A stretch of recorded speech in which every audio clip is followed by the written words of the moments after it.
report to Chogoria, brings 2 tractors and 2 lorries. 3 months, the contract is cancelled. It's given to another contractor. And this project has continued to shame the government, while the government is so committed to finishing that road. So, Speaker, I'm requesting that for Chogoria Weru and for the Chuka University Accessway, those contracts be cancelled and be given to other contractors who have capacity to finish those works. Thank you, Speaker. Yes, can we end here on this? Yes, Daud, what is it? Which side? Thank you, Mr. Speaker. Thank you, Mr. Speaker. Mr. Speaker, I'm in the Transport Committee, and I would want the Vice Chair to call this neuro construction to our committee so that we can get to the bottom. But, Mr. Speaker, we've got neuro construction together with 888 construction. These 2 contractors are notorious because in Meru, it took them 8 years to do only less than a kilometer of road. And by the time they were finished, it was a bumpy road which you could not even drive on. So, Mr. Speaker, we need to get to the bottom of this as the Transport Committee. Thank you, Mr. Speaker. Yes, Murugara. Thank you very much, Honorable Speaker. Honorable Speaker, something else that puzzles is that we are assured by the Minister of Roads that most of these contractors have actually been paid and that they should have resumed the work. But also going to those contractors, some of them would confess that what they were paid was actually minimal, and therefore they are not able to do much, even where they resume the construction of the roads. I have a road that has stood for the last 15 years, and it's a pathetic road, purely because first it's the briefcase contractor who had gotten all the contracts in the country and did almost nothing. After that, he refused to assign the roads to anyone who would do it until he was coerced to do it. And now the Chinese company that has come in is complaining that it's not being paid well, and therefore the Chakariga Marimanti Road continues to get into the 16th and 17th year without completion. I have now seen a re-advertisement that is supposed to be redone afresh. And that makes me to get curious as to who is going to do it and where the funds would come from, unless a full disclosure is made by the Ministry of Roads that we must actually take the work of these roads very seriously, not to go around in circles and we have roads pending for the last 15, 16 or 17 years. And I've given an example of the Chakariga Marimanti Katunga Road, which must now be completed at all costs, because even the citizens themselves, they are concerned as to whether we are serious in trying to build this road or we are just there to show people that something is happening when actually there is nothing much happening. The Minister of Roads must take it up very seriously. It must commit funds to the satisfaction of the contractor and the public that these roads are actually completed so that they are used by our voters, and especially in the Raka constituency. Thank you very much, Honorable Speaker. David Ocheng. Mr. Speaker, sometimes I wonder whether we just advertise roads to make our people happy or we intend to do them. Because, Mr. Speaker, the picture painted in Chogoria and in Gilgil and other parts of the country is the same everywhere. In Ugenya-Guda Road that was advertised in 2021, Mr. Speaker, 6 years now, we only have 2 kilometers of tarmac in 6 years. And the contractor is on the road. There's been money there. We go to ask whether he's owed any money, he's not owed any money. So the Ministry of Transport, in my opinion, Mr. Speaker, must start dealing with not just contractors, but he must also check in the ministry itself, be it Kera or Kura or Kenha. The engineers that keep approving these people to continue being on those roads, how can a contractor be on the road for 12 years, 8 years, 6 years, and only 1 kilometer is done, Mr. Speaker? And when you go to the BOQs, if you go to check how much money is spent, so much of that money goes back for supervision, for evaluation. So much money is going back to government engineers who earn salaries but still earn monies in those constructions going on. So, Speaker, I believe that as Parliament, we must discipline especially the way we manage road construction in the country, not just tendering the process, but how we manage the whole process. Because how does a 12-kilometer road take 10 years to build. How do you build a road 1 kilometer per year, yet the contractor has equipment in the site, is being paid for redundant equipment, as long as there's equipment on the site, the guy gets being paid every now and then, interest keep accruing. So the money that should be used for building roads, we keep on paying contractors for interest that they will not earn, Mr. Speaker. We as Parliament must discipline the road construction exercise in this country, Mr. Speaker. Thank you. Yes, you've heard all those concerns. Yes, Mr. Thank you, Mr. Speaker. I have taken note of all the concerns from members, and I undertake to get much more deeper into this matter in terms of understanding why this contract has taken so long, and in the event that the contractor has deserted site, what steps that the ministry is going to take to ensure that the contractor is kicked out and the remainder of the road is actually repaired under his cost, so that we don't have a scenario where Kenyans lose their money and the people of Gilgil continue to suffer because of the behavior of this particular contractor, Honorable Speaker. And I also want to go and to the archives and retrieve the notice that has cited this contractor, and we can renew it to ensure that this contractor should not be given any work again in the country, because it seems to be a conduit where Kenyans are losing money, Honorable Speaker. So I undertake to come back before this House when we come back from recess with a substantive answer that I'm sure the Honorable Member will be satisfied. Thank you, Honorable Speaker.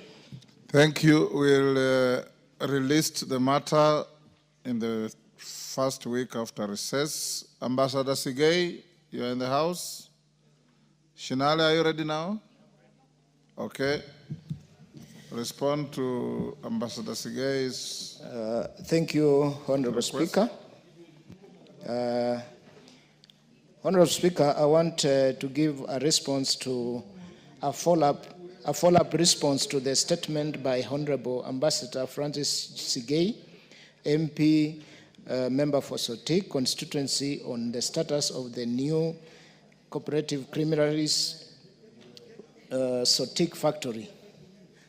Honorable Speaker, I thank you for the opportunity to present a follow-up response by the Departmental Committee on Trade, Industry and Cooperatives regarding the status of upgraded new KCC Sotik factory.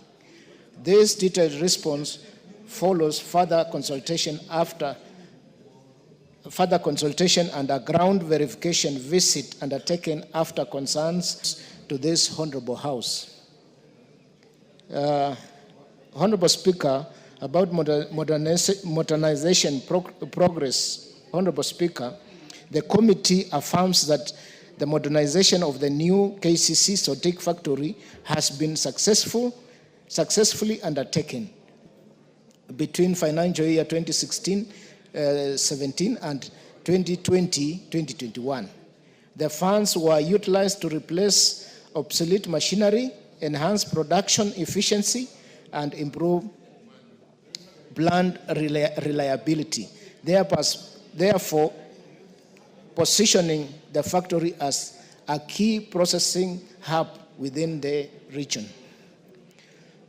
And on ongoing production activities, Honorable Speaker, during the site visit, the committee confirmed that the production of mala and fresh pasteurization milk is ongoing at the new KCC Sotik factory. This clarification addresses earlier uncertainty and affirms that the facility is fully operational, contributing to value addition within the dairy sector. Mr. Speaker, on the enhanced processing capacity, following modernization, the new KCC total national processing capacity has increased from 300,000 liters per day to 875,000 liters, with the Sotik contributing an additional 100,000 liters per day. On improved former earnings and market assurance, Honorable Speaker, the committee observed that the dairy farmer payments in Sotik cluster have grown from Kenya shillings 640 million in financial 2018-2019 to Kenya shillings 1.05 billion in financial year 2023-2024. The introduction of rolling 14-day payment cycle and the establishment of revolving fund have further strengthened liquidity, improving payments timelines. On labor and staff welfare, Honorable Speaker, the upgraded Sotik factory currently employs 1,052 permanent staff and 1,154 casual workers engaged on a needs basis depending on production volumes. The committee noted that management has initiated a review of wage structure and overtime policies to ensure timely compensation and full compliance with the labor laws. On strengthened farmer participation, Honorable Speaker, the committee noted that the farmers are now more actively involved in new KCC operations through structured cooperative societies, regular consultation meetings, and extensive services. These interactions promote inclusivity, improve production, and enhance transparency in milk collection and payment processes.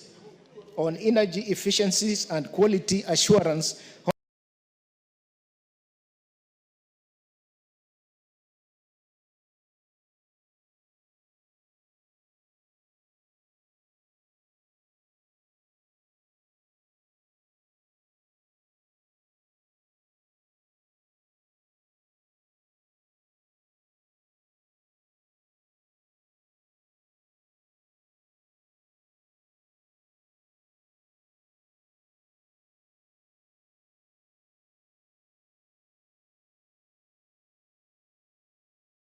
Honorable Speaker, the committee notes that the factory has invested in its welfare.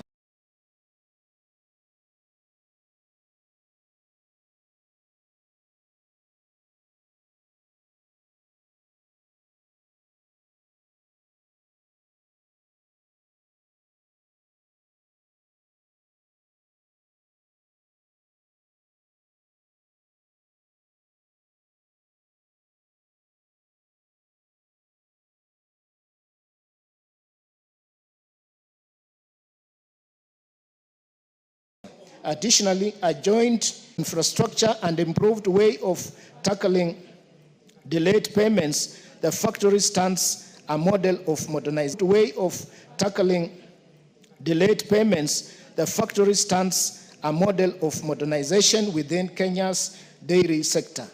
The committee will continue to exercise its oversight mandate to ensure the sustained success and replication of these gains across other new KCC facilities. Honorable Speaker, in the presence of the committee visit, Mr. Speaker, Honorable Ambassador Sikei MP was present. Thank you. Sikei. Thank you, Mr. Speaker, for giving me this opportunity to respond to the statement given by the chair. Mr. Speaker, first of all, I want to thank you because it was you who made the direction that this committee goes to Sotik. Mr. Speaker, that was a great move. Mr. Speaker, the committee came to Sotik under the chairmanship of Marianne Keitany. And Mr. Speaker, I want to thank the committee because they did a wonderful job. Mr. Speaker, coming to Sotik alone and listening to our farmers was enough to raise their morale. But Mr. Speaker, I also want to say that the chair has answered many questions. And I was impressed by the language, Mr. Speaker. The language is very good, but beneath the language, beneath that statement, Mr. Speaker, there are a lot of issues, a lot of missing gaps. Mr. Speaker, one, Mr. Speaker, is about the price of milk in Sotik. If you look at that statement, Mr. Speaker, he has not given us the cost price. What is the price of a liter? And Mr. Speaker, Ambassador Segei, ask him questions. I'm asking Mr. Speaker that the price of milk in Sotik is less than 35 shillings. Mr. Speaker, I would like the chair to do his investigation because the price at the moment is not what he has said. Secondly, Mr. Speaker, is about the delay in payment of milk farmers. Payment of farmers in my region has delays of about 3 months in arrears. And this has caused a lot of pain and anguish to my farmers. Mr. Speaker, I have two companies which have about 5 million in arrears. And you can imagine, Mr. Speaker, how these farmers are feeling, how they are undergoing problems. I would like to hear more about that one. Mr. Speaker, also, Mr. Speaker, I want to report to this House and the chairman that the Mala line was only operational on that day you came to Sotik. The following day, there was nothing. Nothing was going on in the Mala line. And I would like to request the chairman that maybe we will lead another comprehensive answer so that we can be able to understand. Farmers are listening to me, Mr. Speaker. And we would like to see what is going to happen. Thank you. Thank you. Sunguli, let's take Sunguli as well. Mr. Speaker, I want to join that statement to request for more clarification. Because, Mr. Speaker, Kilgore's new KCC cooling plant takes its milk to Sotik. And for 3 months now, actually since July, the farmers have not been paid for their milk. We have been faithfully supplying milk to KCC, but there has been no payment. Indeed, actually 2 weeks ago, there was a demonstration of the people of Kilgoris, the farmers of Kilgoris, against KCC for not paying the farmers. I was listening to a very rosy statement by the chairman saying that payment periods have become better. They haven't become better. Can you go back and tell us when are our farmers going to be paid for their milk? The second thing, Mr. Speaker, is that the milk in Kilgoris case, in Kilgoris generally, can go up to 60,000 liters. But what we have in Kilgoris is just a 10-liter tank. Can KCC please decide, take a step to give us another at least 10, 20,000 capacity tank and pay our farmers? Because how can you take milk, sell it to the country, and you don't pay farmers? Hold on. Member for Kericho. Thank you, Honorable Speaker, for giving me this opportunity to speak and to support the issue about the new KCC and especially to the dairy farmers. Honorable Speaker, I must confess that the price of 1 liter of milk is below 50 shillings.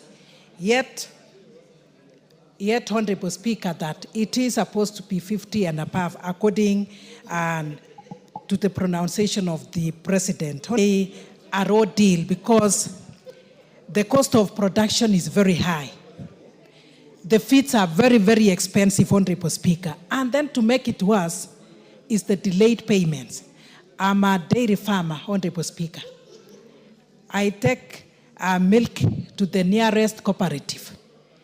But even with that, Honorable Speaker, for the last 3 months, farmers have not been paid, and it is not easy buying the feeds and even transporting the milk, the raw milk, and even in any other case, Honorable Speaker.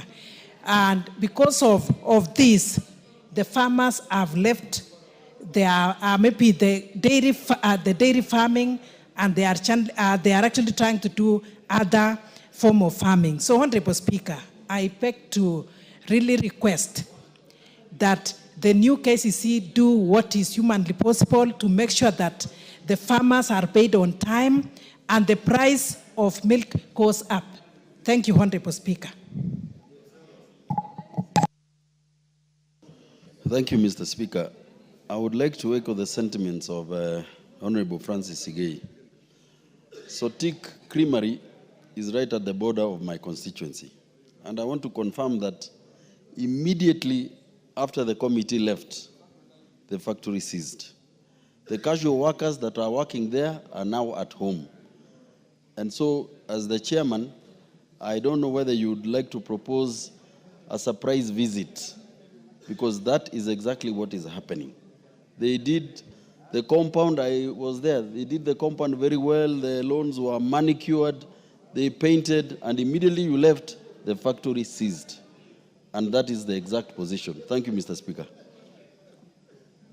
Mr. Shinali.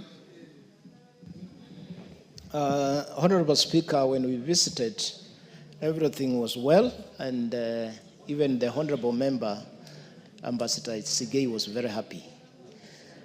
If there are other happenings that have occurred after we left as a committee, we want to commit that we shall make sure that we do our work as oversight and make sure the people of Sotik and its environment, especially the farmers who supply milk, are happy and the factory is up and running. Because the government has invested a lot of money, Honorable Speaker, in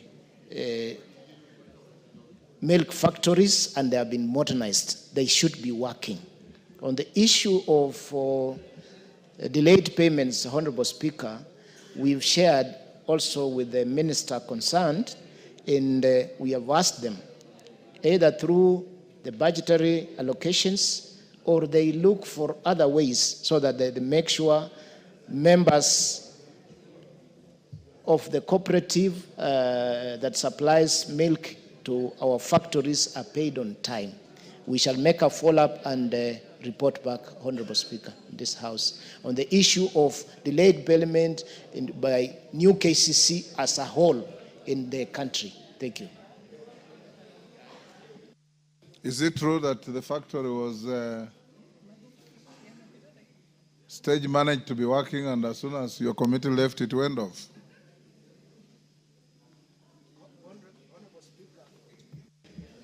Honorable Speaker, when we were there, the factory had been working, and we left it working. Because if something is working for a day, you can actually see. But for us, the factory was working. Okay. Does a response? Yes. Go ahead.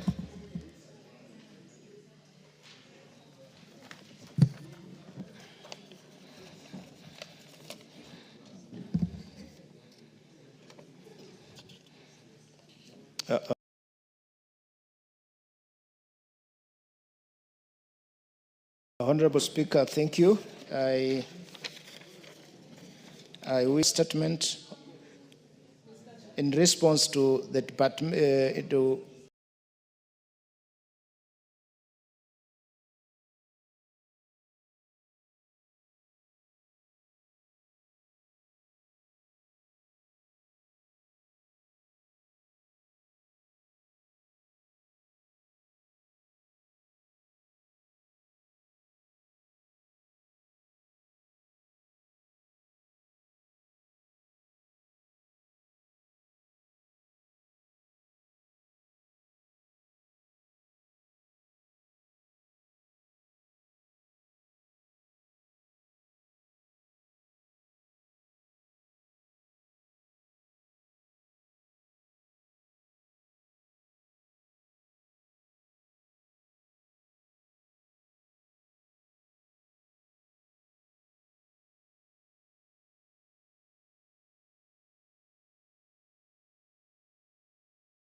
the departmental committee on trade. We are finishing off something fast. Go ahead. Honorable Speaker, let me give a background of the same so that Honorable Speaker, I finalize by answering. Honorable Speaker, in 1974, teachers from the present-day Kisii and Nyamira counties began contributing Kenya shillings 20 monthly towards the establishment of the Kusi Mwalimu Investment Company Limited, which was formally incorporated in 1982. The company aimed to promote collective investment and economic empowerment among teachers in the region. In 1989, Kumiko secured a loan of Kenya shillings 6 million from Kenyan Insurance Company Limited to purchase approximately 26,000 acres of land in Rumuruti, Laikipia County, intended for subdivision and allocation to members. However, due to financial challenges, the company defaulted on loan repayment and the amount accumulated interest, rising to Kenya shillings 8 million. As a result, Kenyan Assurance issued a notice of intention to auction the company's key assets in Kisii town, namely Mwalimu House and the Mwalimu International Hotel. To avert the action, a series of consultative meetings were convened between the Kenya National Union of Teachers, NAT, the Kumiko Board of Directors, and other stakeholders. It was agreed that the Kusi Mwalimu Sacco would become the majority shareholder by purchasing 400,000 shares in Kumiko at the Kenya shillings 20 shillings per share, amounting to Kenya shillings 8 million. The proceeds were applied directly to clear the Kenyan loan, thereby safeguarding the company's properties. At the time, Kumiko had 8,260 shareholders, each holding approximately 88 shares. Following this arrangement, the then board of directors of Kumiko voluntarily resigned and transferred management of the company to the management committee of Kusi Mwalimu Sacco under the facilitation of NAT. The process was subsequently affirmed through judicial rulings, including A, miscellaneous civil application of number 2 of 2017 in Kasmil Lucas Nyang'au and others versus Kusi Mwalimu Sacco Limited and Attorney General, and B, Environment and Land Case number 497 of 2014 versus Kusi Mwalimu Investments Company Limited and Kusi Mwalimu Sacco Society. Honorable Speaker, this ruling confirmed that the procedures undertaken were transparent, lawful, and consistent with the relevant legal frameworks. In the company's annual general meeting held on 27th August 1999 and attended by 4,200 shareholders representing more than 50% of the membership, members unanimously resolved to voluntarily and wind up Kumiko and transfer all properties, including Mwalimu House and the Mwalimu International Hotel, to Kusi Mwalimu Sacco at market valuation. All properties were professionally valued, transferred at fair market rates, and fully paid for by the Sacco. The proceeds were used to clear outstanding liabilities and operational expenses, with the surplus distributed to all shareholders according to their shareholding. The liquidation process was supervised by Mr. Edward Okodi Ongiti, liquidator, assisted by Mr. Alfazad Mukikoyo, legal counsel. Despite the lawful completion of the process, a section of former shareholders later expressed dissatisfaction and filed petitions in court challenging the legality of the assets transfer and the procedures followed during the company's winding up. If I went, Mr. Speaker, let me move directly to the specific response to issues raised by Honorable Doris Ndone. Number one, she raised a request for forensic audit in the transaction involving Comico properties and assets. Honorable Speaker, based on the information available, the processes involving Comico's property and assets appear to have been initiated and conducted transparently, with the resolutions passed by the members and confirmed through judicial proceedings. Therefore, at this stage, there does not appear to be sufficient justification to warrant a forensic audit. However, should a forensic audit be deemed necessary, it will fall under the mandate of the Registrar of Companies, as the companies was liquidated under the provisions of the Companies Act. Secondly, Honorable Speaker,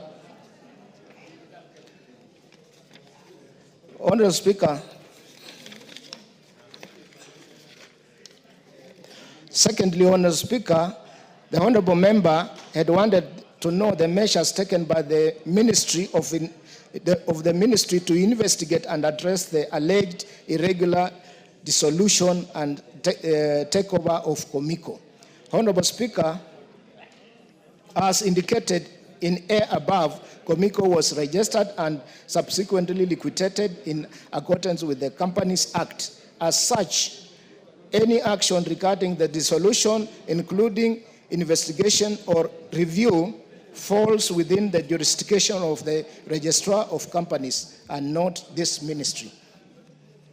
Thirdly, Mr. Speaker, the Honorable Member wants to know support mechanism available to safeguard investment made by the vulnerable groups such as retired teachers within cooperative societies. Honorable Speaker, from the information provided by Kusi Mwalimu Sacco and county government officials, and as summarized earlier, the process undertaken appear to have been fair, member-driven, and in line with the law. Consequently, there is no indication at this time that would necessitate the introduction of additional support mechanisms by the government. And lastly, Honorable Speaker, therefore, the legal and administrative recourse of affected retirees seeking restitution of compensation. Honorable Speaker, should any legal administration redress be considered necessary, it is advisable that such matters be directed to the appropriate authorities, including the Registrar of Companies or the judiciary, as the mandate does not lie within this ministry. Thank you, Honorable Speaker. Donya. Thank you, Mr. Speaker. I'm very satisfied with what has been issued, because I had a communication with the officials and they said they will go the plan B. I appreciate so much. Again, Mr. Speaker, kindly, I had made a statement to the Committee of Finance and National Planning on the unspent funds of NGAF, Kisii County, 2023-2024. I did it 3 months ago. Until today, they have not given their response, Mr. Speaker, and it is very urgent. It is not listed. Clerk, you can list that for Thursday. Oh, thank you. Go back, Clerk, to order number 5, Millie Odhiambo. Call out first.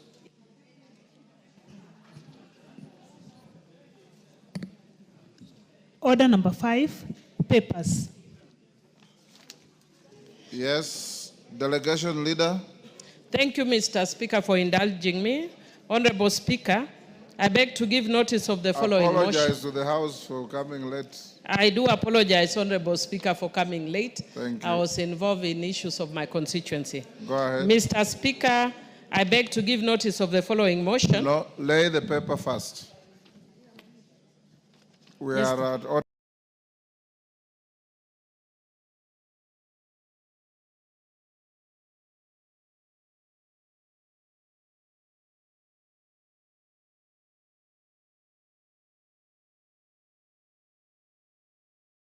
Order number 2025.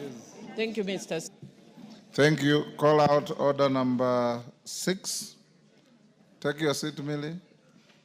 Order number 6, notices of motion. Millie. Once again, Mr. Speaker, thank you for indulging me. Mr. Speaker, I beg to give notice of the following motion, that this House notes the report of the parliamentary delegation to the 150th Assembly of the Interparliamentary Union, IPU, and related meetings held in Tashkent, Uzbekistan, from the 5th to the 9th of April 2025, laid on the table of the House on Tuesday, 14th October 2025, by myself. Thank you. Thank you. Next order.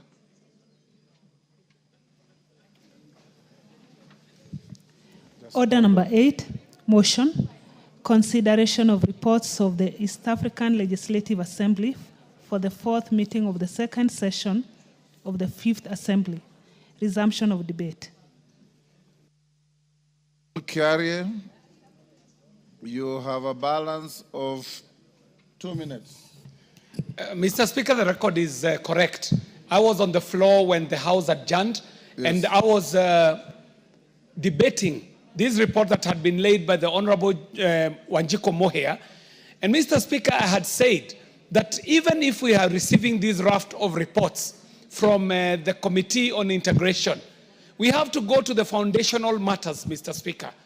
That the division that we see in Africa today is not because of Africans choosing in their own accord to be a divided nation. We all know how powerful Africa would be if it presented as a continent, one voice, one people, one market, pushing one agenda. However, Mr. Speaker, the indignity that Africa has suffered under 500 years of slavery, under 100 years of colonization, and even in the interference since with the neo-colonialism that succeeded colonialism, Mr. Speaker, this is a business that can only be taken up by Africans. It is this generation, Mr. Speaker, that will have to answer the question that has been the perennial question. Does Africa look east or does Africa look west? And our generation, Mr. Speaker, must stand up and say that it is time for Africa to look within. If we look within then, Mr. Speaker, we shall be able to carry on the principle of the bigger brother, even as nations like Kenya, Mr. Speaker. Because we are told, Mr. Speaker, that if you are not going to be your brother's keeper, at least do not be the executor of your brother. The East African nations will have to come together and assess critically their abilities as nations, so that if there is a problem, Mr. Speaker, in the submission of the monies and the rates that a country should be submitting, then the new format can be decided on by the East African Legislative Assembly, and as such, we shall move on to build a stronger, better, united East African community. Mr. Speaker, I thank you for the opportunity. Thank you. Irene Mayaka. Thank you, Honorable Speaker, for the opportunity to also make my remarks on this particular report. This is your report, is it? Yes, it's my report. Your committee? Yes. Who moved it? It was moved by Honorable Wanjiko Moher. Okay. Yes, because I was not present. Go ahead. Honorable Speaker, this particular report is a combination of the different reports that we received from the East African Parliament that has a record of the budget reports, and as well as some of the deliberations that we had on matters Parliamentary Alliance for Food Security. Honorable Speaker, we have a couple of challenges that we were identified while we were looking at these reports with the Ministry of EAC. And one of them, and just to speak to what Honorable KJ has said, it is the matter of the fact that the EAC and the YALA does not feel adequately financed. Honorable Speaker, we also have the issue of the fact that some of the EAC members and countries are not actually committed to their contributions. We have instances where some countries have not even made any contribution. And Honorable Speaker, for countries like our own Kenya, that has been very diligent in terms of the contribution, it makes the work of the EAC to become very difficult. Because as we speak right now, we have a deficit of an arrears of USD 59 million, therefore affecting the operations of the EAC. Some of the institutions that are actually affected are the East African Court of Justice, the Legislative Assembly, the Civil Aviation Authority, and the Kiswahili Commission. And Honorable Speaker, because of the funding gaps that these have experienced, they're not able to actually perform their duties well. Honorable Speaker, we also have budget execution bottlenecks that are costing the EAC-funded communities, and especially the different institutions. And this is again because of the slow rate of contribution by some of the partner states. Honorable Speaker, we also have governance and accountability lapses, and as a committee we have made very stringent recommendation on disciplinary action on some of the culprits who have been seen not to be following the agreed upon standards of financing, especially for the budget management system that we do have.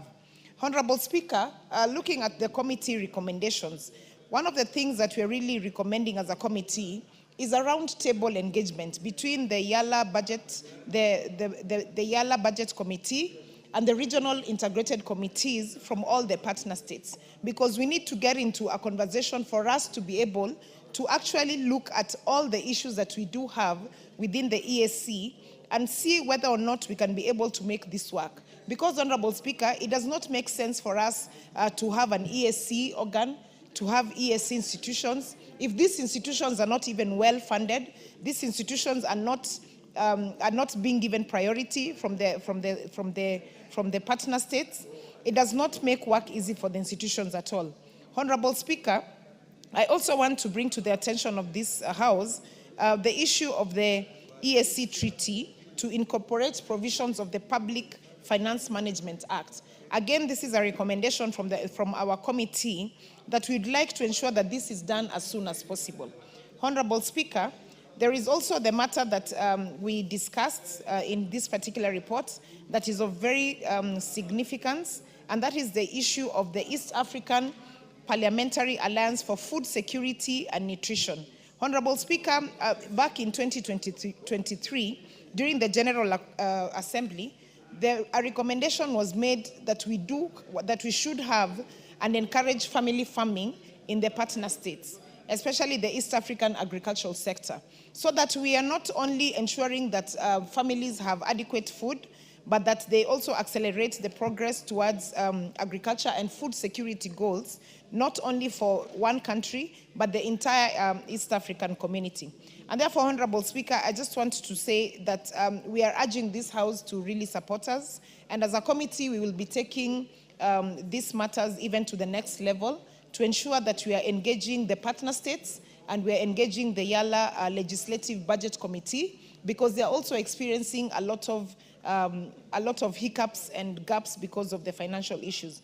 Honorable Speaker, I also just want to take this opportunity to also urge the members of our Foreign Affairs Committee and the Budget Committee that we do have, because if we do not strengthen these organs, especially as Kenya, then the other countries will not be able to follow suit. And Honorable Speaker, I'm speaking like this because currently Kenya is the chair. Our president is the chair of the EAC. And before we get to the summit on the 26th of November in Mombasa, where he hands over his chairmanship to the next country, we really want as a country to show that we can be able to put in place specific action plans that will assist the EAC community. With those few remarks, I submit. Very well, honorable members, I'm not sure if those logged in are for this motion. Honorable member for Navaholo, are you here? Not. I'll give honorable member for Kitui Central, Dr. Makali Mulu. Yeah, thank you so much, Honorable Speaker.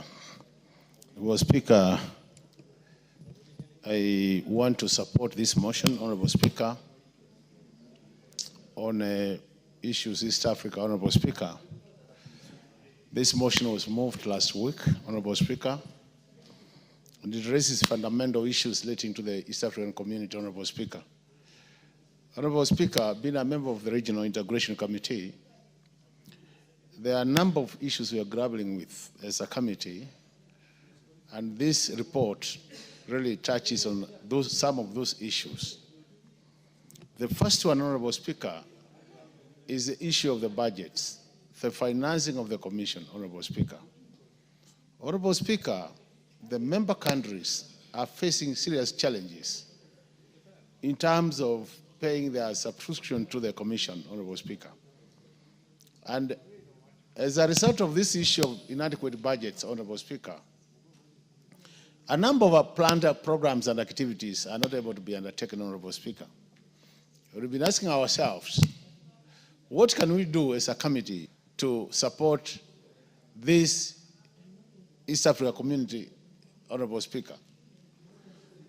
We have been thinking about 2 or 3 issues, Honorable Speaker.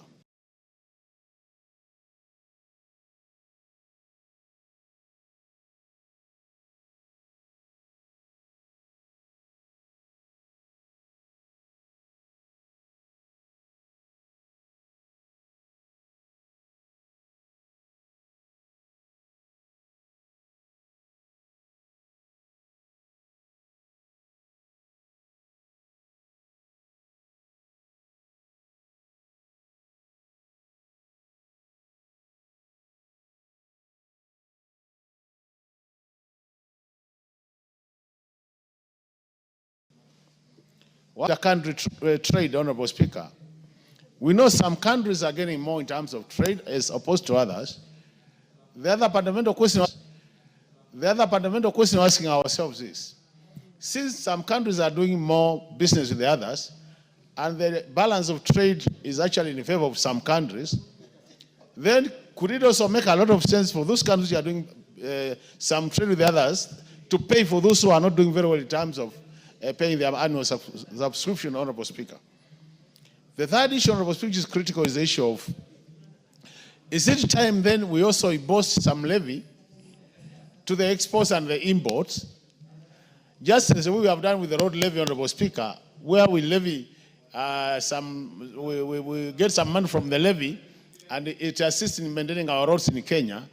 Could we have such a levy which is imposed on the imports and exports within the East Africa community, and the amounts raised out of that levy, Honorable Speaker, are channeled to supporting the activities of the East Africa community? Why am I saying that, Honorable Speaker? Because, Honorable Speaker, we've discovered that there are lots of East Africa community organs, some relating to science, technology, and innovation, others focusing on judicial issues, others focusing on health issues. We also have centers of excellence, Honorable Speaker, for this community. And the question is, if we are not able to fund these important organs of the community, then automatically it means they remain not active, not effective, and as a result of that, you have a lot of administrative staff being in all these countries, Honorable Speaker, and they're not being paid in good time. So these are the issues, Honorable Speaker, we are saying.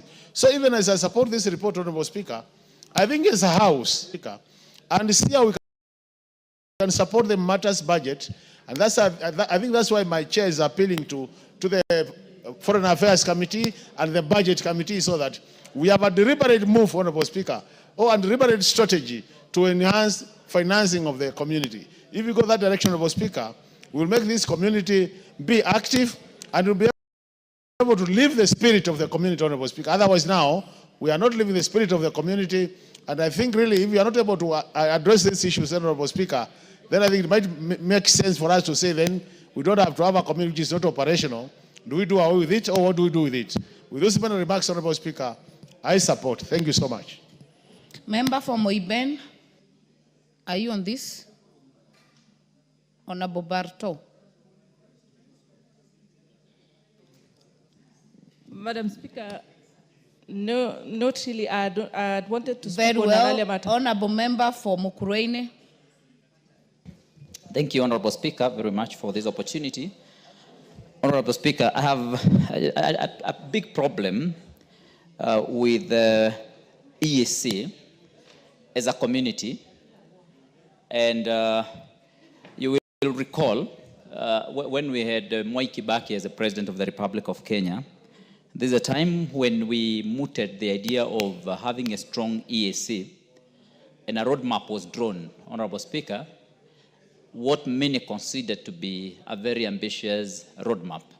Timelines were well laid out, and what was supposed to be achieved in a couple of years was full integration, whereby the East African communities would come together and have some kind of integration, not only economically, but also politically, and also infrastructure-wise. But if you look at how we have progressed, we seem to have achieved only one issue, whereby we have an East African passport as members of East Africa community. Beyond that, Honorable Speaker, it's very difficult to be able to point out the benefits that we have accrued as member states. I dare say it's probably more beneficial whereby we have bilateral relations between East Africa countries, two at a time, rather than when we are having this multilateral engagement as an economic bloc. It doesn't seem to be working very well. If you look at what is happening in Tanzania, whereby they have raised requirements which one need to subscribe to before they get employed in their country. Honorable Speaker, that negates the very essence of having this EAC protocol. Honorable Speaker, we were supposed to also have some kind of integrated infrastructure. We started an SGR program where we were supposed to interlink the port of Mombasa with Uganda all the way to other East African countries. But again, that has stalled and doesn't seem to be making any progress. Honorable Speaker, it is very difficult to draw the parallels between what we are benefiting as a community. In fact, EAC now seems to have become a cost center, whereby it's payments of salaries, funding of agencies that don't seem to have clear outputs. And I think before we progress much more on how to fund this institution, we must sit down and do a proper cost-benefit analysis. We must be able to come up with clear indicators that are going to show how, as a country, we are benefiting and deriving any benefits from this community. Honorable Speaker, I recall recently the country did pay very huge amounts of money to AUC. I think the country paid up to 1 billion Kenya shillings when Honorable Raila Odinga was contesting for the AUC chairman. Honorable Speaker, how I wish this amount of money would have been put to this EAC community to hopefully help to raise the standards and the quality and quantity of the output that we are having there. But now, Honorable Speaker, that has not happened. I'm told most of these other East African countries have pulled out in terms of their contributions. And why is it that countries are not seeing it important to put their money into this community? If it was important to them, they would put their money, because you put your investments where it matters. You put your investment where it is important. But now it looks like it's Kenya, which is probably more interested in this arrangement. Honorable Speaker, again, looking at what has been happening lately, you'd only say now the community is becoming an unholy alliance, whereby the EAC community is having some not very interesting collaboration on how to suppress human rights amongst the citizens of member states. If you look at the abductions that have happened and torture that has happened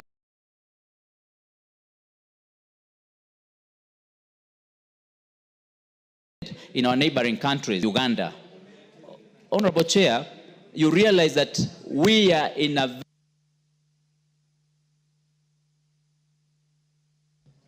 Your time is up. Honorable Member for Wajir North, Honorable Sanei. Madam Speaker, thank you. I think it is time we review and revisit the entire Treaty of East African Community.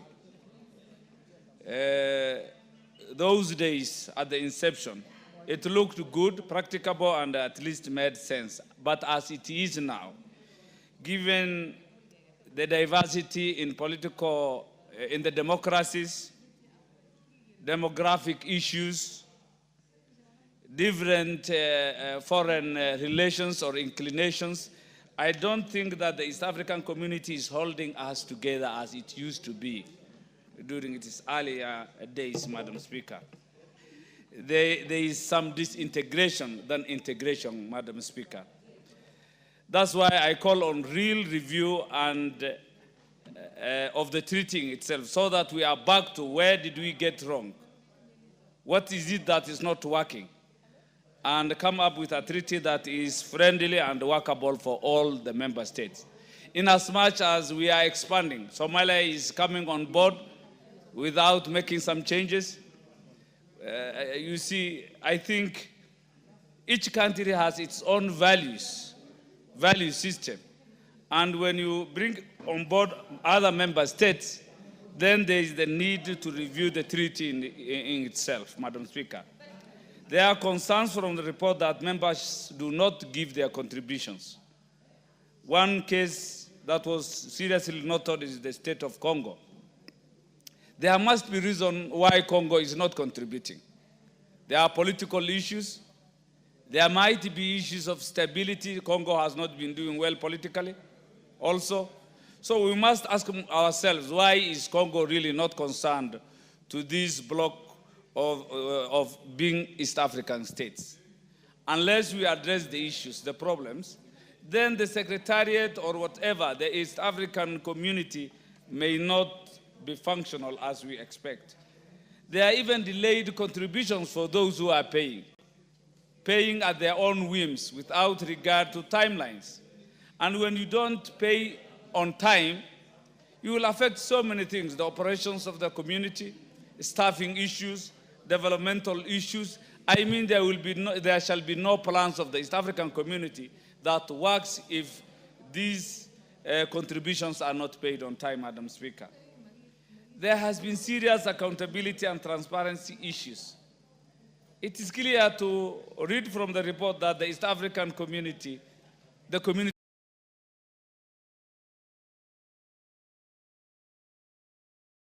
is corrupt. And if it is corrupt, what can the member states do to make sure that they solve that concern? They are not getting money, and the few they get belatedly are not spent prudently.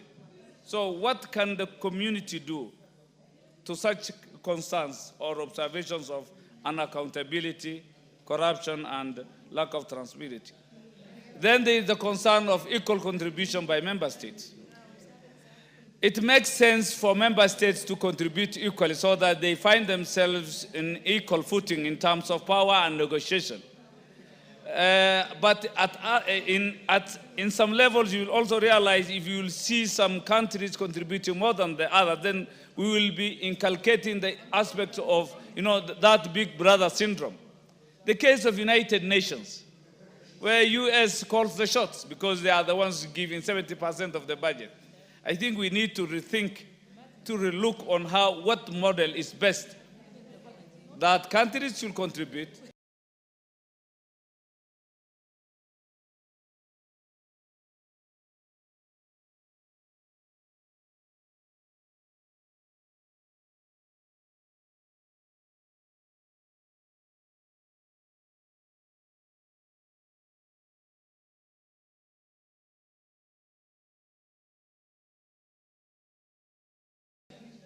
And should they contribute higher than the other, then now we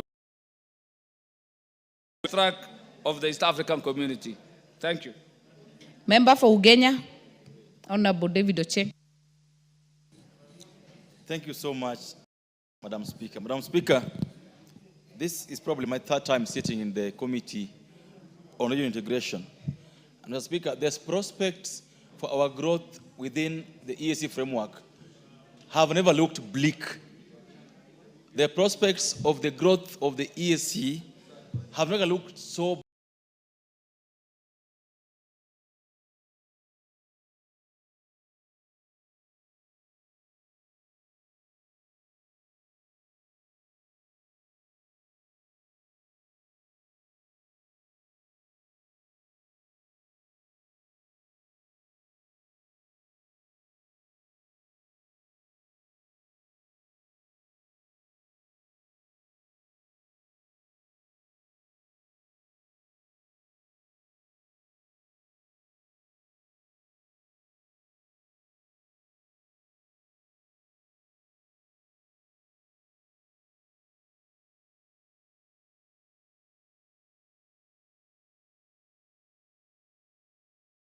bad. In my earlier life, Madam Speaker, before I came to Parliament, very proper regional organization, Madam Speaker. But now here in East Africa, we want the EAC to be an organization, Madam Speaker. Level of sovereignty. The East Africa, we want the EAC to, Madam Speaker, to a level where today, as has been said, Secretariat has no money. Salaries don't get paid on time. Basic projects can't be run. There's no monitoring and evaluation. Madam Speaker, one of the main reasons that the EAC was to promote trade and regional cohesiveness and do joint investments and industrial development, Madam Speaker. Madam Speaker, today, within the framework of EAC, through circumvention, we have more products coming from India into Uganda, more products coming from China into Uganda, to a level where, Madam Speaker, I fear that Kenya, for a long time, was Uganda's foremost trade partner. But I fear that in the next 5 years, Madam Speaker, China will overtake us. India will overtake Kenya with these trades to Uganda. What reason? Because we are not insisting on implementing the ethos. Madam Speaker, the most important thing for Kenya is that Kenya has borne the brand of the EAC innovation process without any benefits, Madam Speaker. If you look at the trade figures today, Madam Speaker, you realize that Uganda is growing, Tanzania is growing, but Kenya keeps going down in terms of our trade, our trade balance with Uganda and Tanzania keeps going down. Yet, in terms of contributions, in terms of what as a country we've had to do to accommodate Uganda, to accommodate Tanzania, to accommodate Somalia, Madam Speaker, we've done so much as a country to a level where, as we speak today, I dare say that the economic importance of our continued membership of EAC is not there. The things we gain now, we could gain without being in the EAC, Madam Speaker. And that's why we must call upon the leadership of all the countries constituting EAC to relook, refocus. Can we, in a way, try to imagine what did our forefathers want us to achieve? What did we set out for ourselves to achieve, Madam Speaker? There are areas where we've made good progress, Madam Speaker.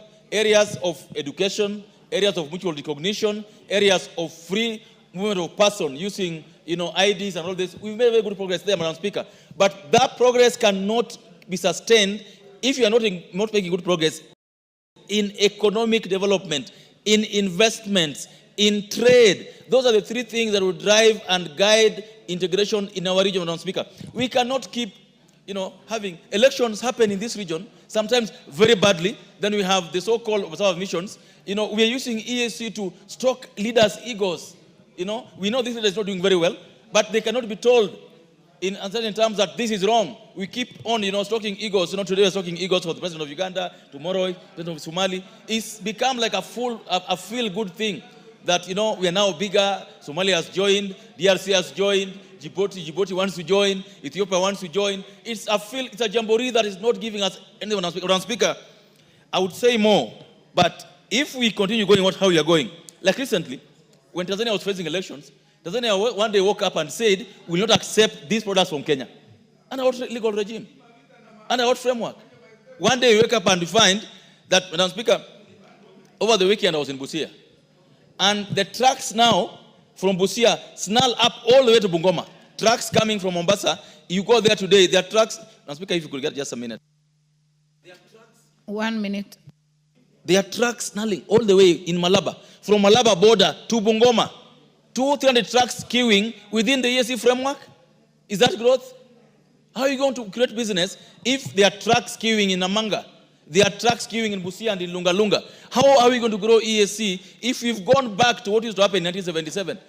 We've gone back to where we were even before the EAC started, Madam Speaker. So it is important that we stop playing lip service to the EAC integration, Madam Speaker, and put our money where our mouths are. The EAC partner states must realize that we cannot grow the East African community using donor money. We must grow the community using our own money and must insist that countries pay their way, and if they don't pay their way, Madam Speaker, there must be sanctions. Otherwise, I fear that we'll soon close the EAC with the shame that goes with it, with the anarchy that will come with it. Let our leaders wake up. Let President William Ruto wake up. Let President Museveni wake up. Let Honorable Samia Suluhu wake up. Let all those who guarantee the existence of the EAC wake up. We need the young people to feel the EAC. We must ensure that we invest in it. Let's not let it die in our hands. Thank you, Madam Speaker, and I support. Member for Limuru, Honorable Kirago. Thank you, Madam Speaker, for giving me a chance. I would like to urge the East African community countries that this is a community that has a lot of people, has a lot of potential to grow. Madam Speaker, I've just come from Uganda for National Prayer Breakfast, and I attended their National Day. But if there is a country that opens doors for Kenya, it is Uganda. Just yesterday, Madam Speaker, I went to have a cup of tea in one of our places in Kentimia in Limuru, and I was shocked.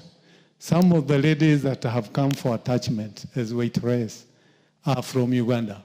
And I asked myself, if we can open doors for the rest of East Africa, honestly, there is so much potential for these countries to grow, to improve particularly the connectivity. And I believe, Madam Speaker, one of the most challenging things that we have is that a flight of 50 hours to Entebbe is like 1.5 times or almost 2 times cost of flying to Mombasa. And I was asking how it would be if we all made our airspace free and not taxing so much, that the East Africans can be able to travel within the East African countries like domestic travel within our countries. This would open up our people to travel across and to be able to enjoy much more, like more than the European countries community, which people have been talking about. I believe that we need to work to make sure that every country pays its own share, but above all, we need even ourselves in this house to keep on pushing for better unity, for more cooperation within the East African community. It is not time for fighting to break it. Madam Speaker, the history has taught us that there were Kina Charles Jojo and others who celebrated when the East African community died. But it put our countries into a lot of problems. So, Madam Speaker, I join the rest of members who are calling for more contribution, more commitment to the East African community, because it is the way to go.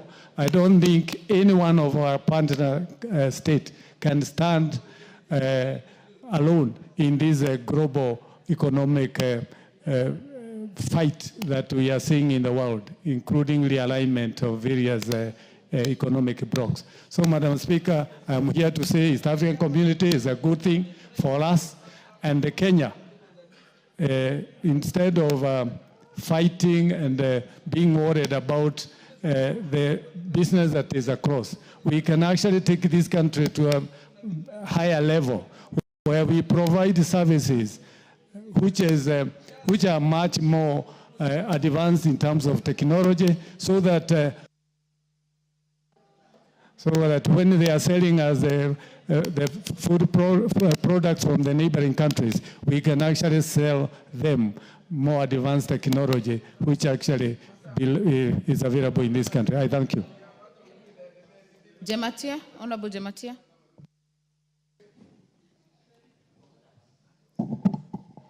Thank you so much, Madam Speaker.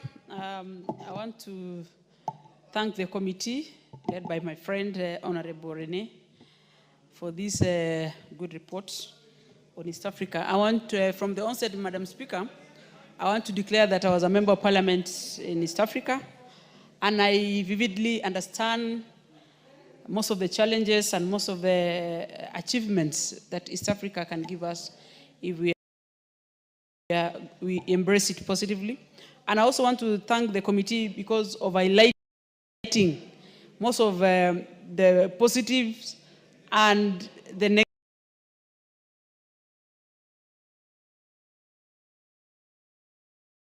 challenges that we are facing now or currently EAC. And I want to believe these are things that this union and this community survive for the rest of Africans. Madam Speaker, from the onset, I also want to say East Africa community ago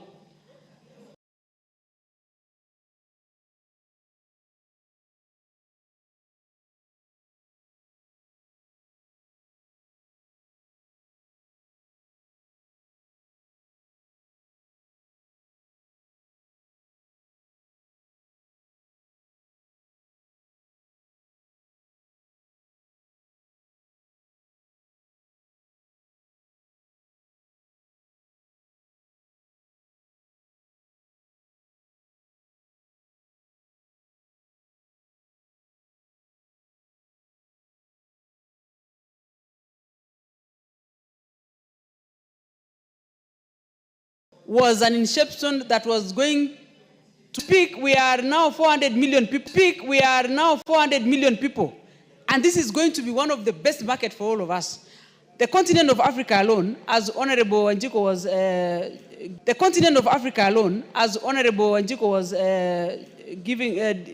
highlighting last week, is 1.5 billion people. If we can consider this as a positive challenge for all of us to organize ourselves in terms of governments and EAC leading, because so far EAC is the only bloc that has proper structures that are able to even have a good legislative arm that is able to transact day to day. Madam Speaker, through the Treaty of EAC, we can do a lot of things as East Africans, specifically trade. And we can also run the secretariat in day to day through subscription of member states. And if it's, in our opinion, at one point I was even suggesting that if members who are coming, who join late times, except Kenya, Uganda, and Tanzania, we can probably contribute more and have more veto so that we are able to manage this center of the EAC. Because we cannot allow it, Madam Speaker, that we are, at this point in time, we just want to let this EAC community just whistle away. Because if you can imagine the benefit that you can have in terms of currency, we have already had proponents and proposals of having one currency in the East African community.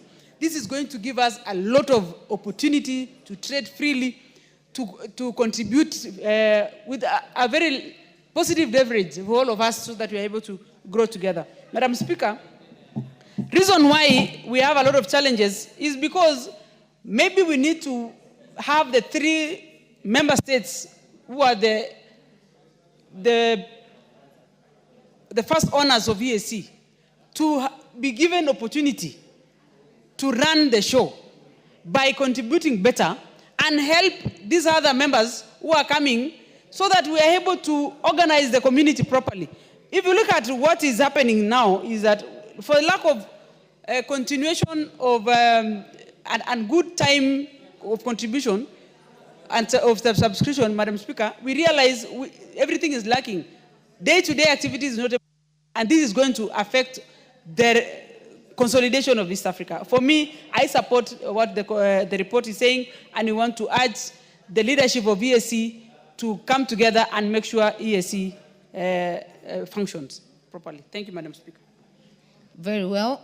There being no more interest on this matter, I'll call the mover to reply.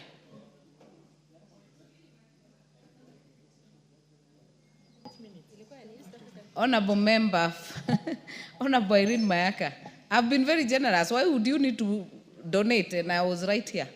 Kindly reply.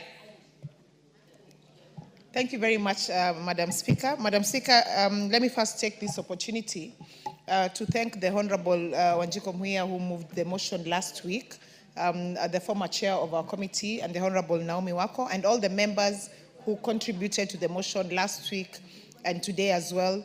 And Honorable Speaker, you can see from the members, we are all speaking in one voice. We want the EAC community to work. As a country, we are very committed to it, but we're also urging the other partner states to also step up so that we can bridge the financial gaps that we have. And Honorable Speaker, it's very sad when we hear our colleagues in Yala have not received salary for 3 months. That's, it's extremely, extremely wrong for them. And therefore, Honorable Speaker, I just want to let the honorable members know that after this, as a committee, we are determined to have a meeting with the Yala Budget Committee, and as well as the other members of the Regional Integration Committee from the other partner states, so that we can work together and ensure that we actually give this EAC a better lifeline, better commitment, and better strengthening ability from us as legislators. With those few remarks, I beg to move. I thank you.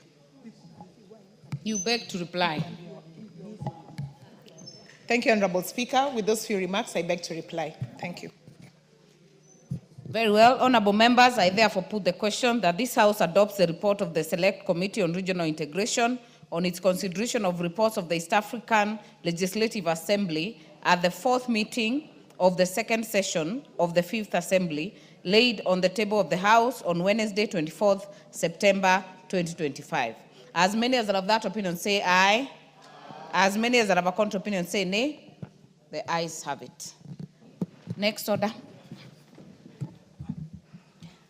Order number 9, motion, consideration of sessional paper number 5 of 2024 on the National Green Fiscal Incentives Policy Framework. Is it the chairperson, Departmental Committee on Environment, Forestry and Mining?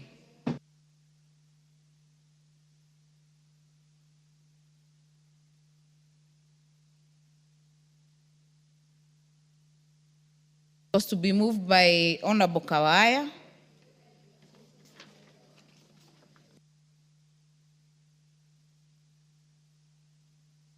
All right, we will defer that order. We'll go to the next order. Order number 10, the T Amendment Bill, Senate Bill number 1 of 2023, second reading. This co-sponsor for this bill is the member, Honorable Brighton Yegon. Are you in the House? If not, we will defer it. Next order. Order number 11, the Maternal, Newborn and Child Health Bill, Senate Bill number 17 of 2023, second reading.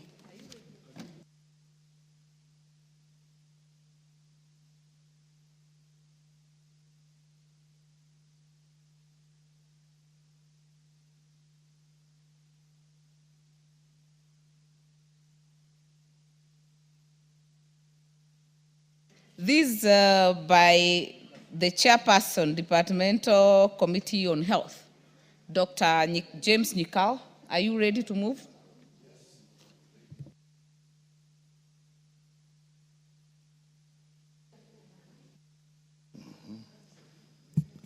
Thank you, Madam Speaker.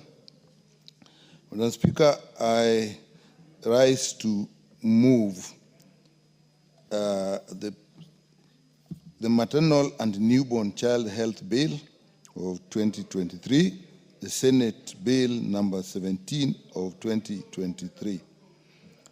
Madam Speaker, I wish to begin by thanking the members of our committee, which I have the honor to chair, for the invaluable support and in the consideration and the preparation of the committee's report on this bill.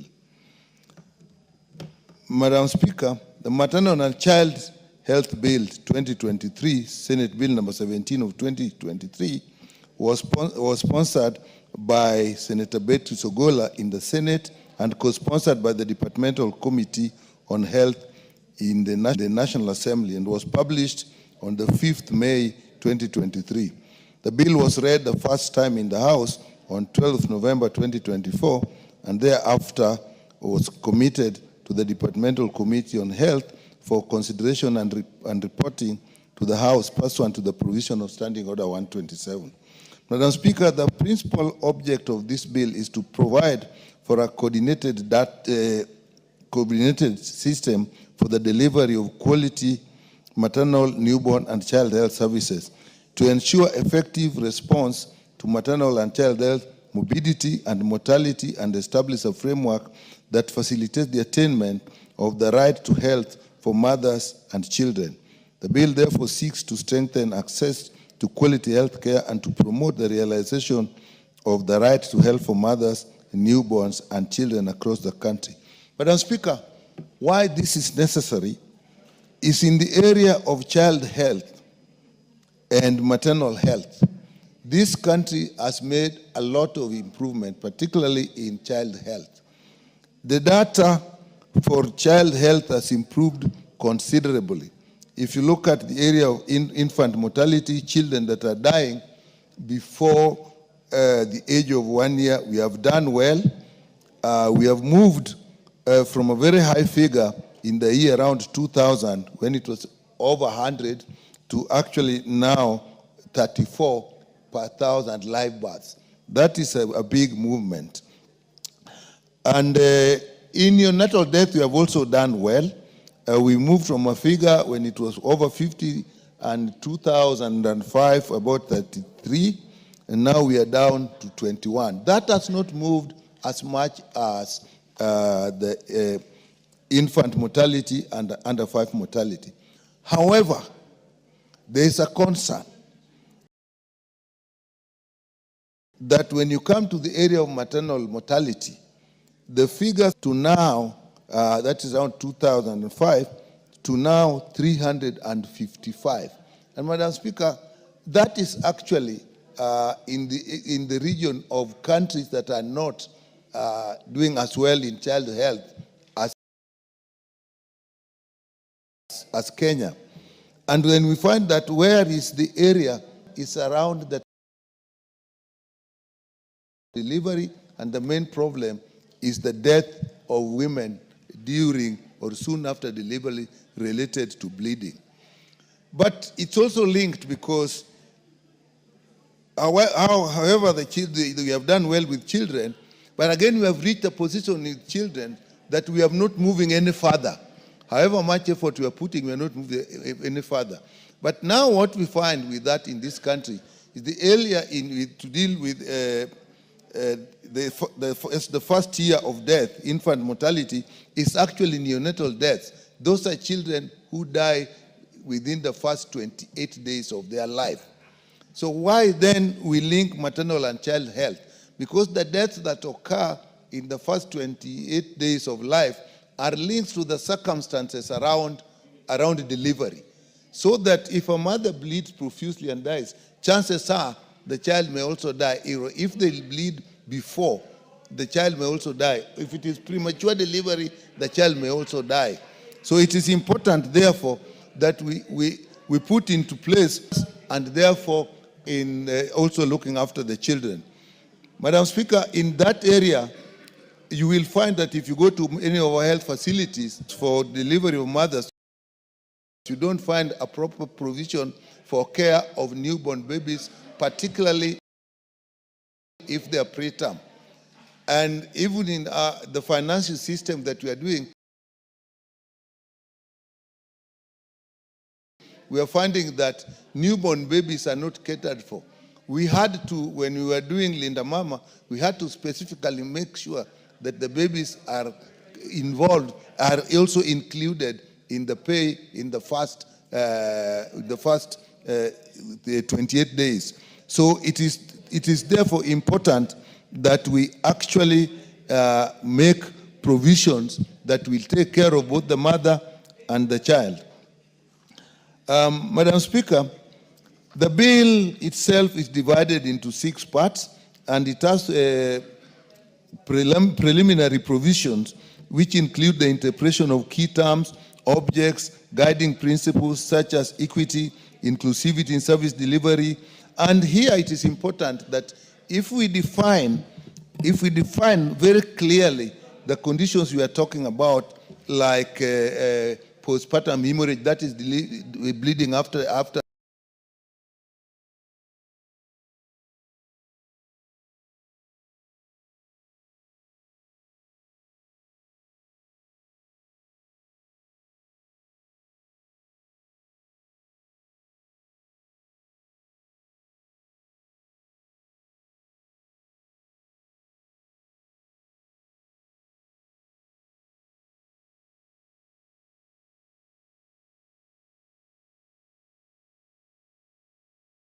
birth. These functions under this Act be guided by the following principles: universal access to and equity in delivery of health services and in the recognition of persons with special needs. Mothers have actually special needs. And you will find that the deaths that occur amongst mothers, the problems actually start at home. Delaying decision when they should go to hospital, delaying on when they are taken to hospital, and even when they get to hospital, there are still delays. So that a mother and the progress of labor does not wait for anybody. It will progress. So if you don't have structures and systems in place that will make sure that mothers get instant care when they need it, you are actually likely to lose those mothers. And even for babies, for example, maybe a little more technical, but easy to understand. If the cord becomes before the head, if a mother is delivering, you have only about less than half an hour to make sure that that baby is delivered, or the baby will die inside. So if there is delayed in the second stage of labor, when actually they are ready to be born, and it takes too long, both the mother and the baby are in danger. And therefore, you see that in 4B, availability and access to services and timely and reliable measures that will make sure that the services are delivered. And in this, the bill is also proposing in the same clause that all these, there must be clear collaboration between the national government and the county government. Madam Speaker, the national government will put standards. This is what should be done. This is how it should be done. But those standards are actually delivered at the county.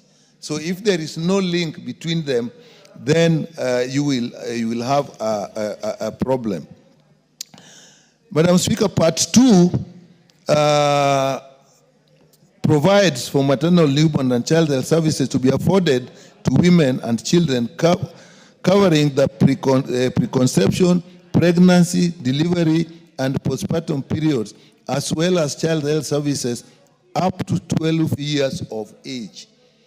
So if we are taking care of babies, and if we want, for example, to be very successful in family planning, we must make sure that every baby that is born actually survives. So when you are putting in place services for delivery, you are putting for antenatal care, you are putting in place services for delivery and postnatal care, you must extend it, as I said, the first 30 days, the first 28 days of life, and even beyond. And when we talk of 12 years, Madam Speaker, there is something as a country, actually the world over, why we have the youth ball that sometimes we are scared of, and sometimes we actually consider as a resource. vaccinations have been successful. In the year 78, 79, when there were no vaccination, that's when we actually started serious vaccination. We were losing, as I said, up to 300 children before 1 year of birth. And measles, I'll just take measles for example, Madam Speaker. We had what we call the measles season. And in a ward of, say, 50, a children's ward of 50, in the measles season, you would have even 200 children. You would have 5 to 10 deaths a day. When vaccinations were put in place, between 79 and actually 84, we actually moved so fast. So between 1984 and the year 2005, we did not have a single case of measles in this country.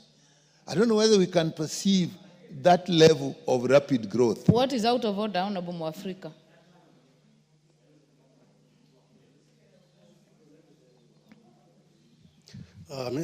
Madam Speaker, I want to request Honorable Nyikara if he can clarify that he said that we were losing 300 children before 1 year. If you can clarify what it means, kindly. Okay. Okay, I'll not be very technical. So before attaining 1 year of age. Maybe, before attaining 1 year of age. So basically, that is what we call infant mortality. So it is a measure of how well our system is working. So that if a child is born, the chance of that child living up to 1 year is a good measure of how well our services are working. And that's why I was saying, many years back, going back to as far as 2005 or even beyond, you would have that when 1,000 children were born, by the end of 1 year, 300 will have died because of sickness, because of mainly sicknesses that can be prevented by vaccination. And now we have improved vaccination, and now we are down to 34. And that is why you have very many young people. Children don't die. When did you last go to a child's funeral? But we go to adult funerals all the time. The children as born, they are surviving. But we have a problem that is still sticking with mothers. Mothers are dying when they are giving birth. And then children, many children born die before their 28 days of life. And however much we try, we are not being successful there. Therefore, this bill seeks to put into place structures that take care of the mother from the time she's pregnant to the time she's in labor, to the time the baby is delivered, to first 28 days, and then up to 1 year. Another measure is 5 years. There we have done very well. So that is what this bill is all about. Honorable Speaker, Part 4 outlines the role of the national government through Cabinet Secretary for Health, including the development of standards, policies, and a national plan of action, and the requirement to submit annual reports to Parliament. That is extremely important. If we then say we will put up standards the standards of care that are required, and a plan of action that will make sure that those standards are reached. And that's why I was saying the national government must work together with the county government, because the truth is most of our health services are in the county government, from level 1 to level 5. If you take level 6, we are talking of less than 20 hospitals, and that's what the national government in reality takes care of. So if those are not working, so that is where we have the standards. And then we say there must be proper monitoring or a reporting system so that report to Parliament. We are saying we report to Parliament because we want to now, as Parliament, be sure that this level, where we have reached with maternal deaths, with the children dying before 1 month of life or 28 days, what are the factors? And so we don't just leave it out there, that we also get the report. And Part 4 sets out the functions of county government, which include implementing national policies and standards, promoting public awareness, developing county-specific programs to reduce maternal wealth. That's reduce maternal and infant mortality deaths.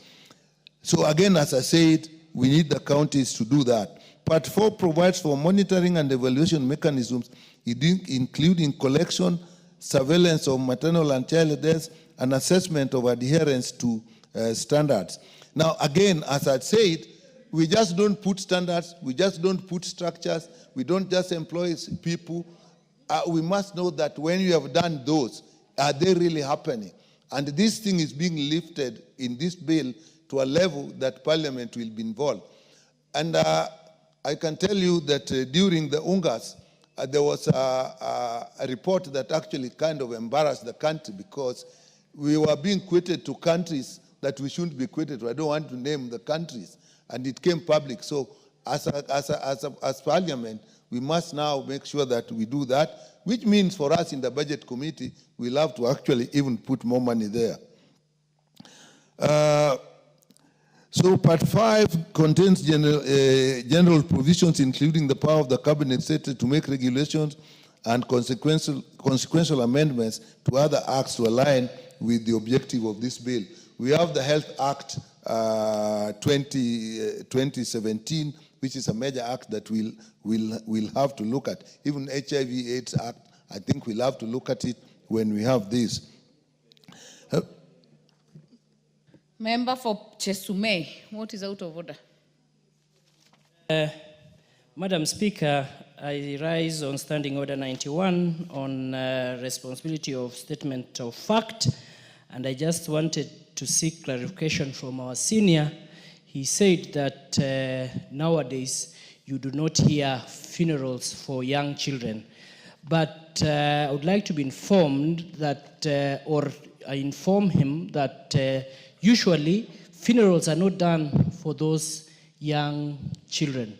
So is he really being factual in his report that nowadays there are no funerals? Honorable Biego, that children don't get funerals? Oh. No, what I'm saying is that the honorable member said that nowadays there are no funerals for children.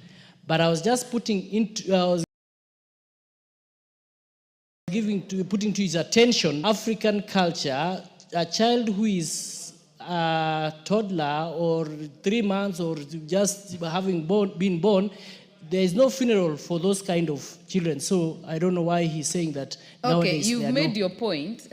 You made my point. The essence of my statement is that less children are dying than before, but maybe not all the whole of.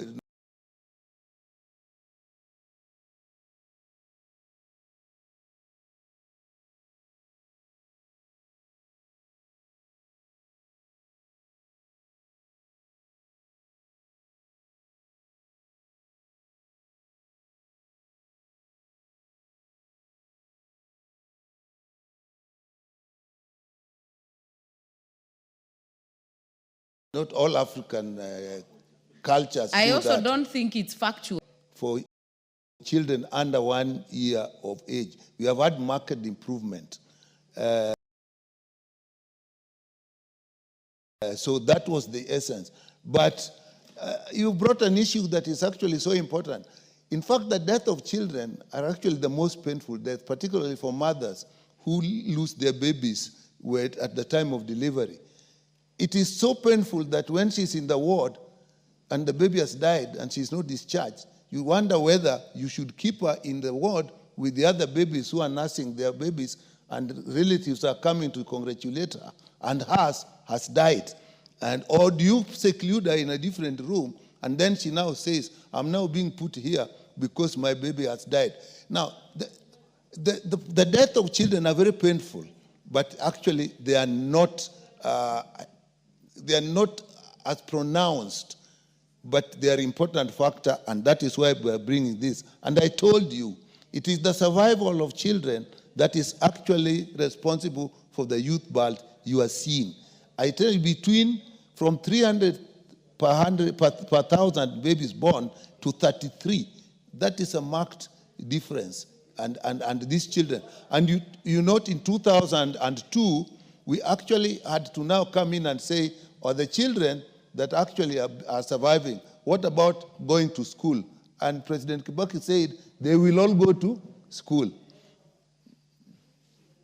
What is out of order? Honorable Nyikal, take your seat. What is out of order, Kawanjiko?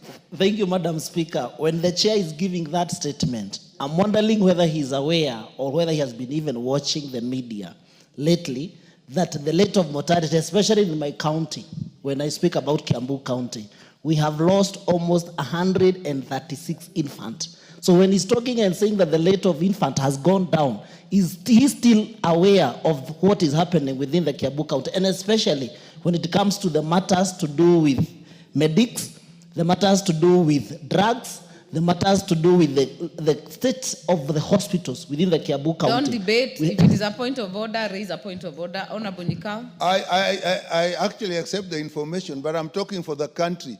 I know the problem in Kiambu, and even we received and we even received a petition today. And these are the facts that we want to put in place. That is why we have the bill. If we had this bill, we would put the governor of Kiambu County to tax with the bill. So that is why we actually need the bill. Honourable Speaker, pursuant to Article 118 of the Constitution and Standing Order, the committee facilitated public participation by publishing an advertisement in the local dailies on Wednesday, 4th December 2024, inviting submissions on the bill.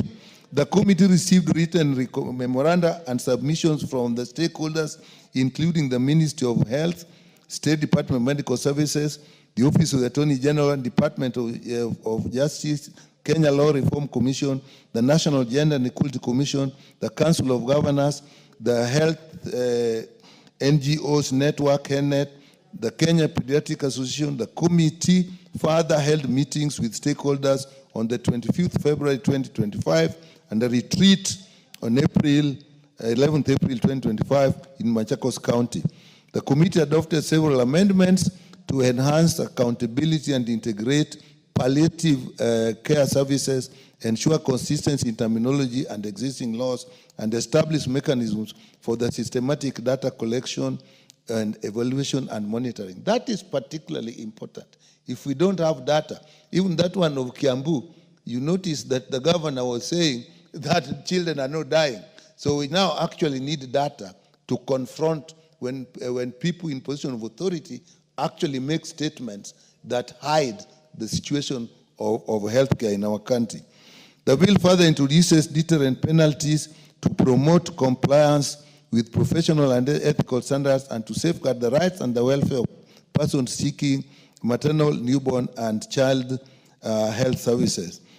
Honourable Speaker, the committee observed that the bill provides a robust framework for advancing maternal and child health, promotes collaboration between national and county governments, and aligns with Kenya's international obligations under the Convention on the Elimination of All Forms of Discrimination against Women and International Covenant on Economic, Social, and Cultural Rights.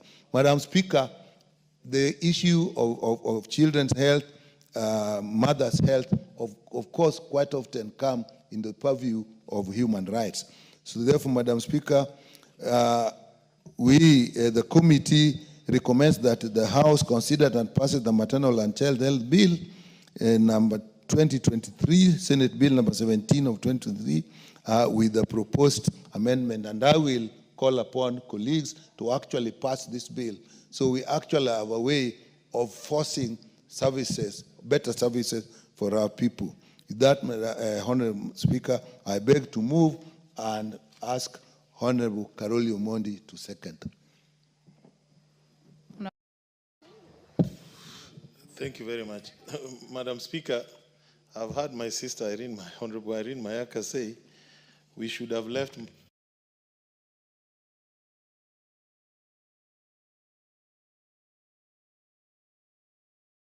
possibly maneno ya wanawake. Because without the men, there are no children. It's a matter of the whole society. Honourable Madam Speaker, many years ago, when I was in the village, I joined my late grandmother to go and weed, to do some weeding. I was in the village, Honourable Mili. And then I saw a lady, a member of the extended family, who was also weeding, and she was heavily pregnant. And shock of my life, I saw her holding some tree and swinging around. And after a while, there was a bit of commotion, and women rushed there. And an hour or so later, we were told she had delivered. But also, most recently, one of my caretakers in the village was not at work, and when I inquired, I was told his wife had just delivered the day before. So I went to visit him. Shock of my life was when the same lady came out to make tea for me. So I've just been wondering, when I saw this, and Honorable Nyikal asked me to second it, I quickly looked at the bill and I said, at least I can relate with this. Madam Speaker, I think the most important thing in this bill is to try and create uniform standards of care, both for mothers and children. And I'm quite impressed that the bill addresses especially maternal care even before conception. How do we prepare our women for conception? If you look at the statistics, and I was trying to get them fairly quickly, on infant mortality, that is the number of children who die before they are 1 year per 1,000 births. If you look at the rate in 1950, it was about 147%, 60, 112%, 1970, 87.5%, 1980, 68.5%. The current statistics for 2025 is about 28%. 2024 is 31%, 2023 is 34%, 2022 is 35%. In other words, we are making progress at every stage. But I believe there's still so much work to be done. With respect to maternal health care, this bill proposes preconception care of our women, where health education is made available to women before they conceive. They can be guided by having hormonal profiling to know when is the best time to conceive, but also to offer them prenatal care and education. I think this is very important because a lot of people do not seem to have access to this kind of support. So I hope when this bill is passed into law, we will have uniform standard of care for women across the country. There is care during pregnancy, nutrition, which is, I think, is very important for the well-being, long-term health of the baby and the well-being. And this bill proposes that both county governments as well as national government provide information or support to assist women with care during pregnancy. Safe and delivery, safe and secure delivery, what they call intrapartum care. I'm also learning new terminologies under this bill, and also postpartum care for new mothers. In terms of diet, counseling, education, most women I've heard or I've seen suffer a lot of stress or distress or get what you'd call depression, get into depression during this period or after giving birth. I think this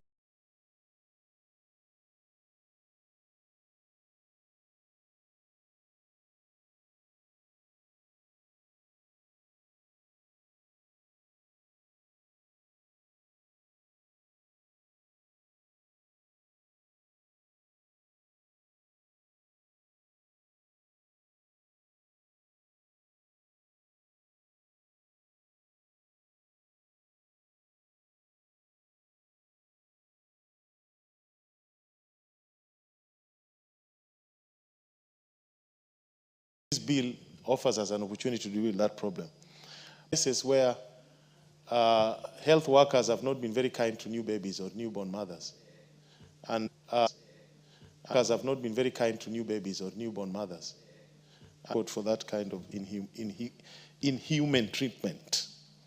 So I hope with this, even the county health facilities will provide facilities to support newborns, especially those born prematurely, and also to guide the mothers how to look after themselves. There's a famous, I think, problem in the country, is it, or infamous called fistula. I'm not an expert, but I'm informed it's related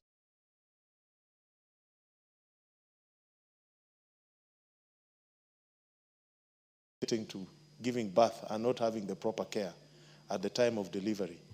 So I think with this bill, we will be addressing so many things. With those remarks, I beg to support, to second. Thank you very much, Honorable Speaker. I therefore bill, Senate Bill number 17 of 2023 be read a second time. Minority Whip. Thank you, Madam Speaker, for giving me this opportunity. Madam Speaker, let me take this chance to thank Honorable Nyikal for co-sponsoring this bill, together with Senator Beatrice, who comes from my county, Homa Bay County.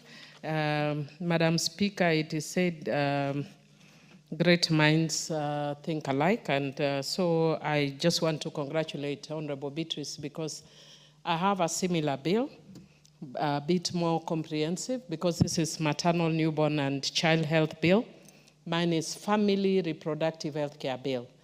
I think Honorable Beatrice, because of the challenges that we normally face when people hear the word reproduction, the first thing they think of is that people are talking about abortion.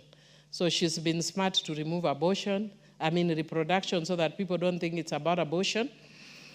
But sometimes in compromise, we lose a lot. And you can see from this bill, and I'm glad that Honorable Irene and Honorable Karoli were discussing about this, except, of course, I want to challenge Karoli about issues of the village. I know he went to Homa Bay Primary School together with me. So he's just dreaming about having gone to the village. But having said that, Madam Speaker, I'm glad that they were talking about the issue that it is a man who has moved and it is a man who was seconded. But if you look at the bill, it is maternal, newborn, and child health. Where is the paternal? You cannot have a maternal without a paternal. Even where the bill which I'm sponsoring, the second bill, which has to do with the children, which is assisted reproductive technology. Madam Speaker, even in assisted reproductive technology where you use in vitro fertilization, there is a sperm donor, and the sperm donor is a man. So there is always a man. And so, Madam Speaker, I'm actually supporting this bill with proposed amendments. The first amendment is that we need to change the title.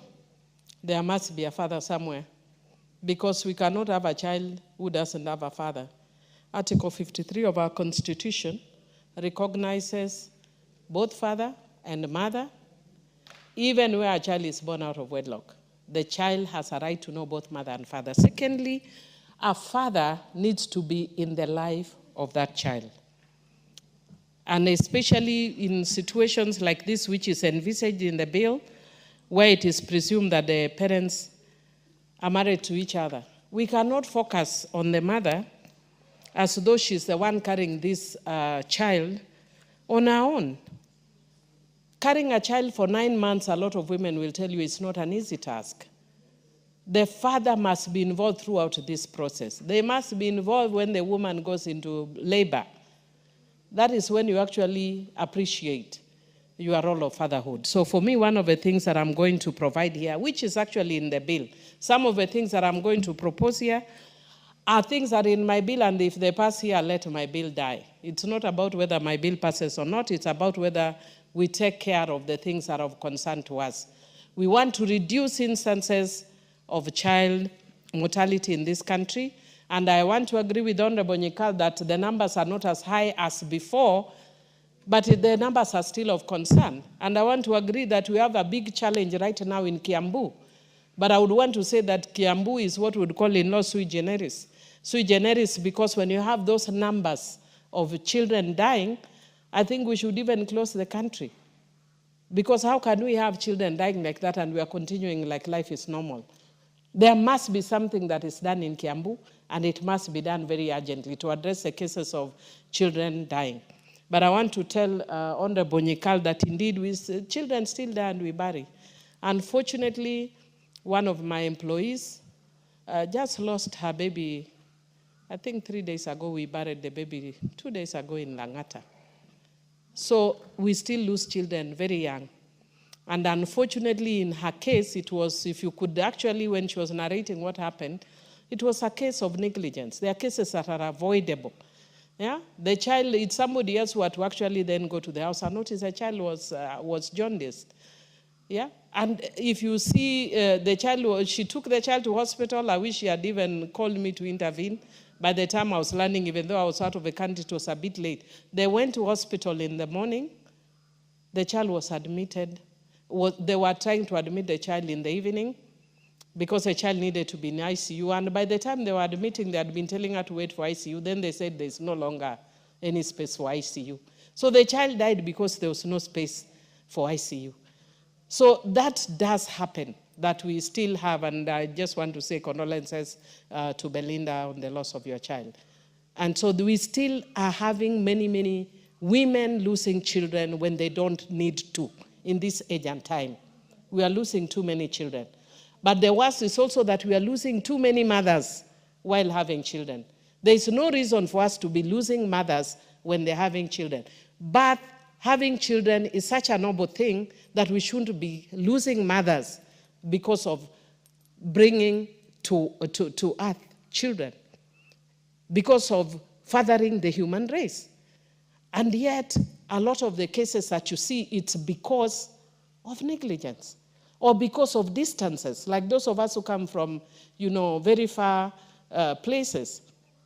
And I want to thank the county government of Homa Bay that they had actually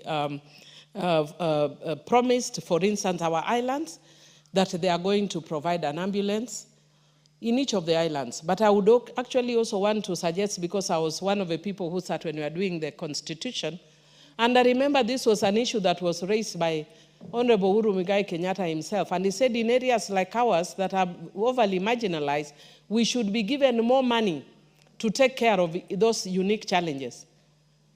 In my place where you have 7 habitable islands, if there is an emergency in Sukuru, Rembaringiti, or Takawiri Island, or Ngode Island, or Mfangano Island, and you need to reach the mainland, how do you quickly reach the mainland with an emergency?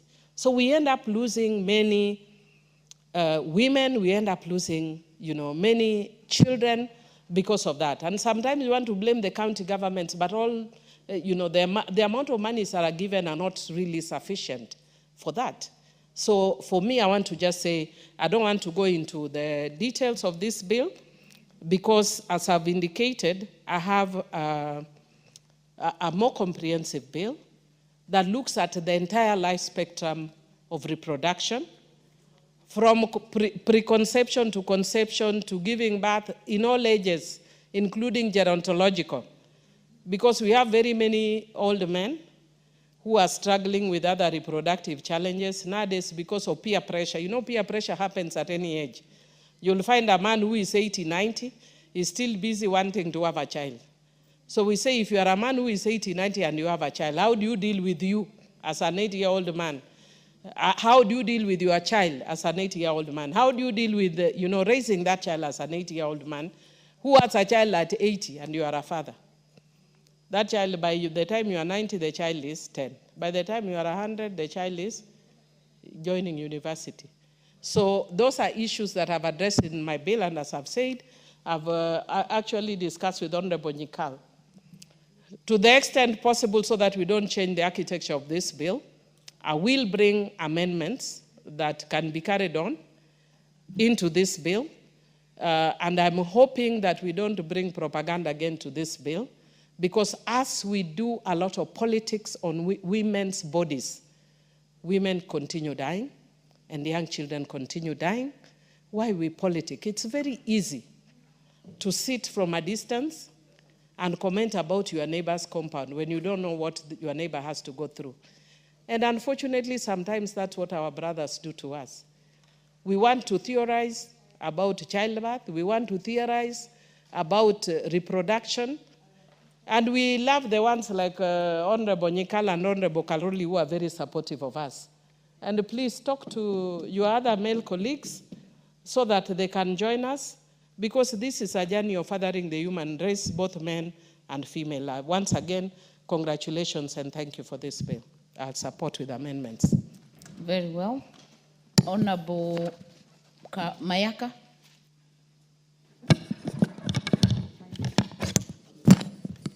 Thank you, Honorable Speaker, for giving me the opportunity to give my contribution to this particular bill, the Maternal, Newborn and Child Health Bill. And Honorable Speaker, from the onset, I just want to appreciate the Honorable Dr. Nyikal, the mover of the motion, and the Honorable Karoli for supporting this bill. Actually, my comment was that I really like the fact that this bill is being moved and seconded by our male colleagues, because it is helping us to give it even more oomph, because we shouldn't assume that matters to do with maternal, newborn, children are only things that should be spoken about by women, but that they should also be spoken about by everyone in society. Honorable Speaker, the reason why I really support this bill is because it gives us access to a coordinated system of this, and when even a person, before they become pregnant, in terms of the assistance, the process, and then when you conceive, to when after you have conceived and you have postpartum issues in terms of how to even relate to that. Because, Honorable Speaker, I'll be very honest with you that the issues with childbirth is not about just mobility and mortality. It's also about the whole spectrum of counseling, the spectrum of the mental disorders that people experience, the whole spectrum of after the child is born, the early stages, what to do with them. But I also want to agree with the Honorable Millie when she says that we also need to have an aspect of paternal, because we do not, we shouldn't be assuming that new fathers are also in the know of what to do. Sometimes they don't know what to do. They don't know how to give support to the new mothers, because they don't have proper guidance. Honorable Speaker, and therefore, just to have a look at the specifics of the bill, and the objectives are very quite clear in terms of what this is trying to achieve. The structuring, the comprehensive quality health service, supplies, availability, access to the public health facilities, improved availability and access to maternal, newborn and health services, which is where to get these particular services. But Honorable Speaker, I just want to go into the specifics of the areas of this bill that I feel that we really need to put emphasis on, because they're very important. Section 6 seeks to speak about a woman who is not pregnant, which is what I was just alluding to in my opening remarks. Because, as I've said, most women do not know where to get access to information in terms of before you even decide to get pregnant. And even the issue of standards for effective delivery of services and regarding safety occurrence of future pregnancy when someone decides to become pregnant. So where do they get this information? And it's very important that we have a bill that speaks to this particular issue. When you look at Section 8, that speaks to the health care provision for a child, because most of the time, from the experience of most mothers, myself included, is that you have antenatal care for children until the age of, say, 2 years, after they've gotten the recommended injections, and then there's no care to ensure that there's even proper diagnosis, assessment of these children. And this bill is speaking about having this particular care for children up to the age of 12 years. It even goes further to also speak about the special needs and the children who have special needs, and what we need to ensure that they have provision for. Again, Honorable Speaker, another section that is very important is Section 9, that speaks about women who are pregnant and who have special needs. And in terms of the care, the related services, the prescription of that they should actually receive. Because, Honorable Speaker, women who have special needs, when they're pregnant, it's also another matter for them. And so when we have specification in terms of how they should be cared for, the respectfulness that they should be given, the dignified care that they should be given, and having laws in place to ensure that we have that, I think for me that's a very progressive area that we are going into. Honorable Speaker, I did mention about the postmortem, but just to go to the specifics, Section 11 speaks about the prenatal, intrapartum, and postpartum care for pregnant women. It also speaks about counseling services for pregnant women, because we do not want to assume that people are always okay when they're pregnant, and counseling services for adolescents undergoing postpartum care. Because, Honorable Speaker, postpartum health services is something that is not very common. And a lot of people don't even know when they're going through this particular mood disorder when they have it. And most of the time, what happens is that when a woman is going through the postpartum depression, the backlash and the consequences are on the new child. And this is not a very good thing to have. So having this also incorporated into this particular law is very important. And finally, Honorable Speaker, is to speak to the matter of the role of national government in conjunction with the county government, because this is a collaborative effort. We cannot leave it to only one section of government.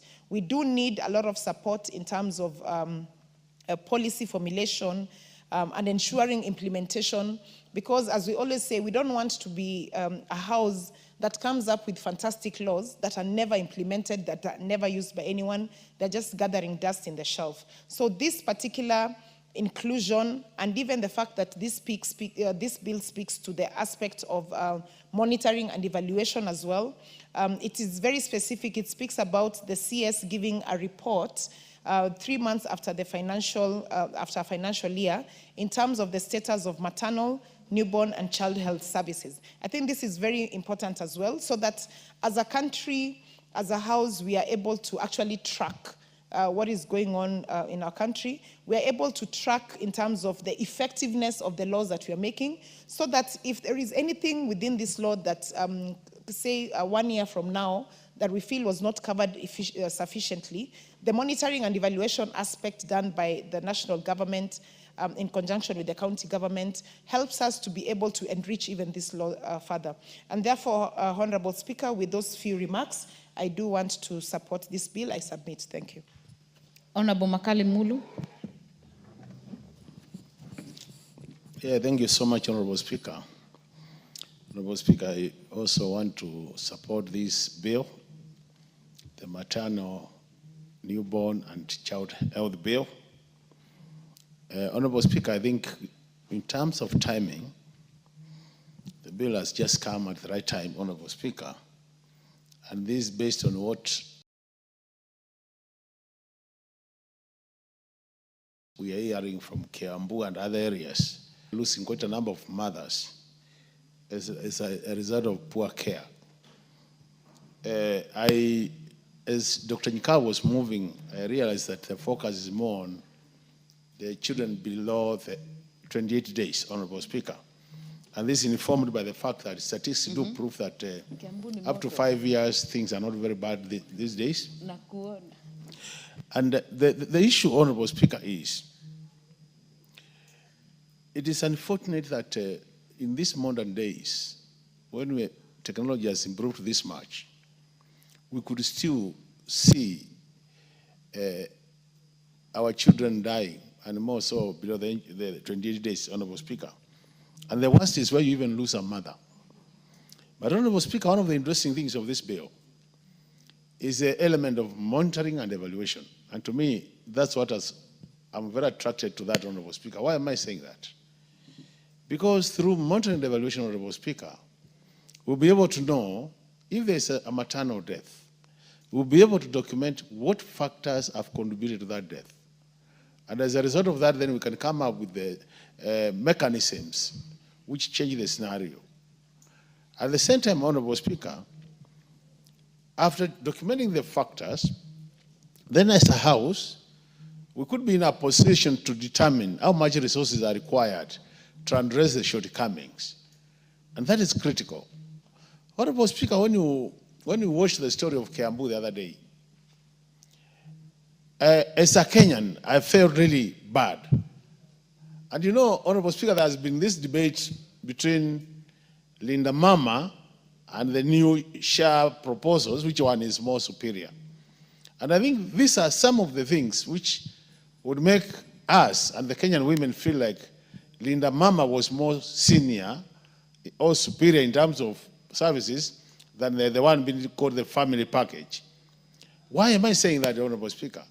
Because since we got into devolution, one of the health is one of the functions which was developed, Honorable Speaker. And we have seen over time, in many areas, and more so the marginalized areas of this country, the health indicators are actually getting worse as a result of this devolving of the health function, Honorable Speaker. And that's why I think this bill becomes very important, because the bill is going to provide a legal framework where all over the country now, we should be able to know if a mother dies, what is the cause of that death? If a child dies, what is the cause of that death? And then we'll be able to mainstream, Honorable Speaker, those services which are required to ensure that that does not happen. And that's why I agree with what Honorable Mayaka is saying in terms of looking at clause by clause. You can see there is a very structured way to ensure that mothers don't die. And even there are also issues where there will be even advice on what to do. There are also follow-up mechanisms to make sure that we minimize this area where mothers die as they give birth, Honorable Speaker. And this is important, and I think as a House, we need to support this bill. And what I would be requesting, Honorable Nyikali, is possible to fast track, so that even after this second reading, Honorable Speaker, the third reading is taken up very quickly by the House business, so that within a very short time, this becomes an act of Parliament, which will now support the whole process. And then, Honorable Speaker, it would also be unfortunate, like what is happening in Kiambu, and it was documented, that if we just buried our heads in the sand, Honorable Speaker, I think when such a things happen, it's important really to take action immediately, because losing one more life is too many to lose, Honorable Speaker. So from where I sit, I think this bill is good, and let's ensure, Speaker, the health sector in any country is a sector which should be taken very serious. And Honorable Speaker, I want to tell you, because we live in the counties, as a member of Parliament, Honorable Speaker, anytime I sit in my office on Fridays, because I sit there on Fridays to listen to my people, Honorable Speaker, the kind of problems our people are going in the health sector are things you cannot explain, Honorable Speaker. Somebody comes to your office and tells you, I've gone to the hospital, this drug has been prescribed for me, I can't afford, and the hospital doesn't have the drug. Up to an extent, Honorable Speaker, where people are going to ask to go to the chemistry to buy needles, Honorable Speaker. So, Honorable Speaker, for me, I think really as a country, this health sector, the health issues of this country, we need to take time and discuss them. We need a serious national discourse, matters health, so that as Kenyans we say, what is ailing us? And once we agree on the way forward, we have come up with the solutions which will serve Kenyans who are in the urban setting, where we have so many doctors and private clinics, and we have also proposals which will serve Kenyans who are very marginalized areas, where transport is a serious problem. As Honorable, within the same county, you need to take 3 hours to reach a health center, and more so, a health center where you can have maternal services, Honorable Speaker.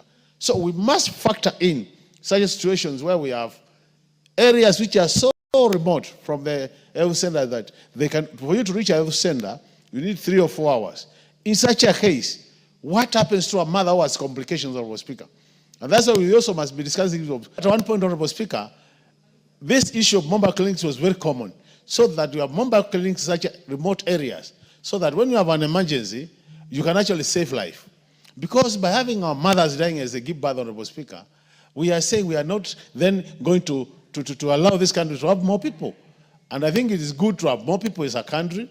It's good, Honorable Speaker, for purposes of ensuring that, because most people now are planning, through family planning, most people just want 2 children or 3. So in a situation where you give birth and the child dies, Honorable Speaker, you can see the frustration in that family. I have heard Honorable Millie saying through our bill And I hope she brings her amendment, which I will be supporting, we also take sure some of our traditions, Honorable Speaker. In a situation where Honorable Millie wants me to be in a labor ward at my age, although I'm not, Honorable Speaker, I get worried, Honorable Speaker, because you know some of our age mates are also in the childbearing level, Honorable Speaker.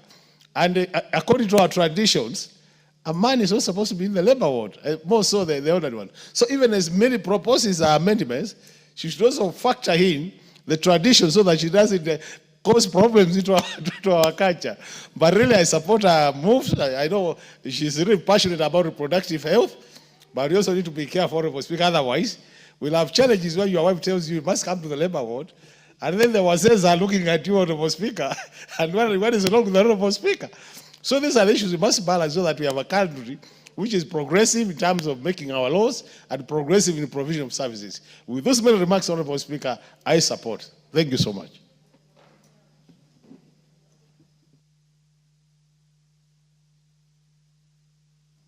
The Honorable John Kawanjiku.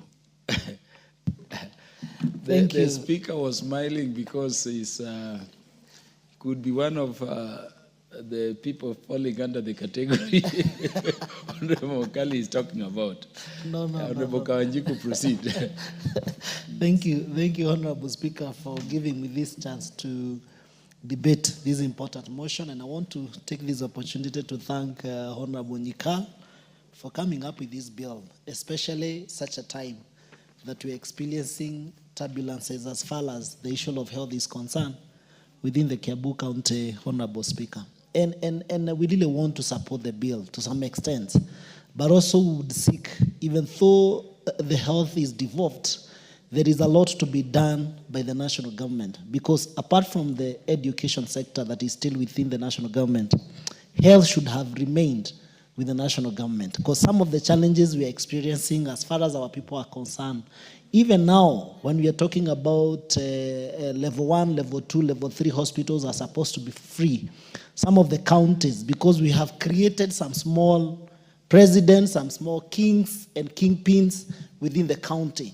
And when it comes to the matters of concern, and when the national government is doing its best and putting its best foot forward to make sure it stabilizes health, there are governors within the counties who feels that they are the one who have the monopoly of controlling and saying whatever happens within the county government. And they fail to realize that they really need to be in support of whatever the national government is doing as far as the issue of concern, especially the matters to do with health, Mr. Speaker.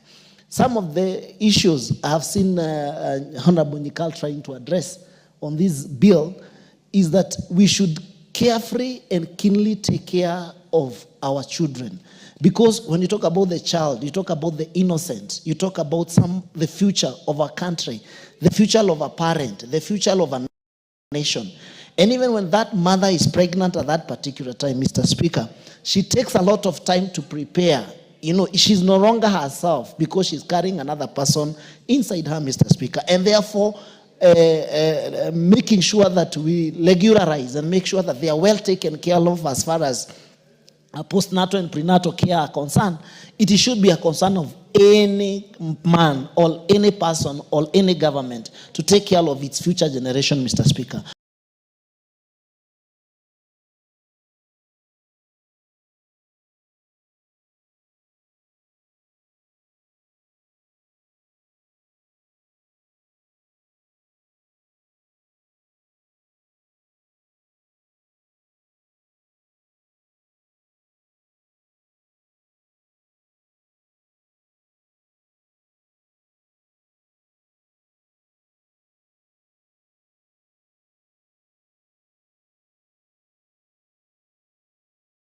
We have an issue, and I want to congratulate Honorable Millie and doesn't even understand what is happening. So we must call these governors out and turning. So we must call these governors out. The health is devolved. We have seen so many kids dying. And unfortunately, we have decided to play politics with our county, Mr. Speaker. And now we are arguing about the numbers, how many kids have died. Even one child is too many to die, Mr. Speaker. We cannot afford to sit down, relax, and watch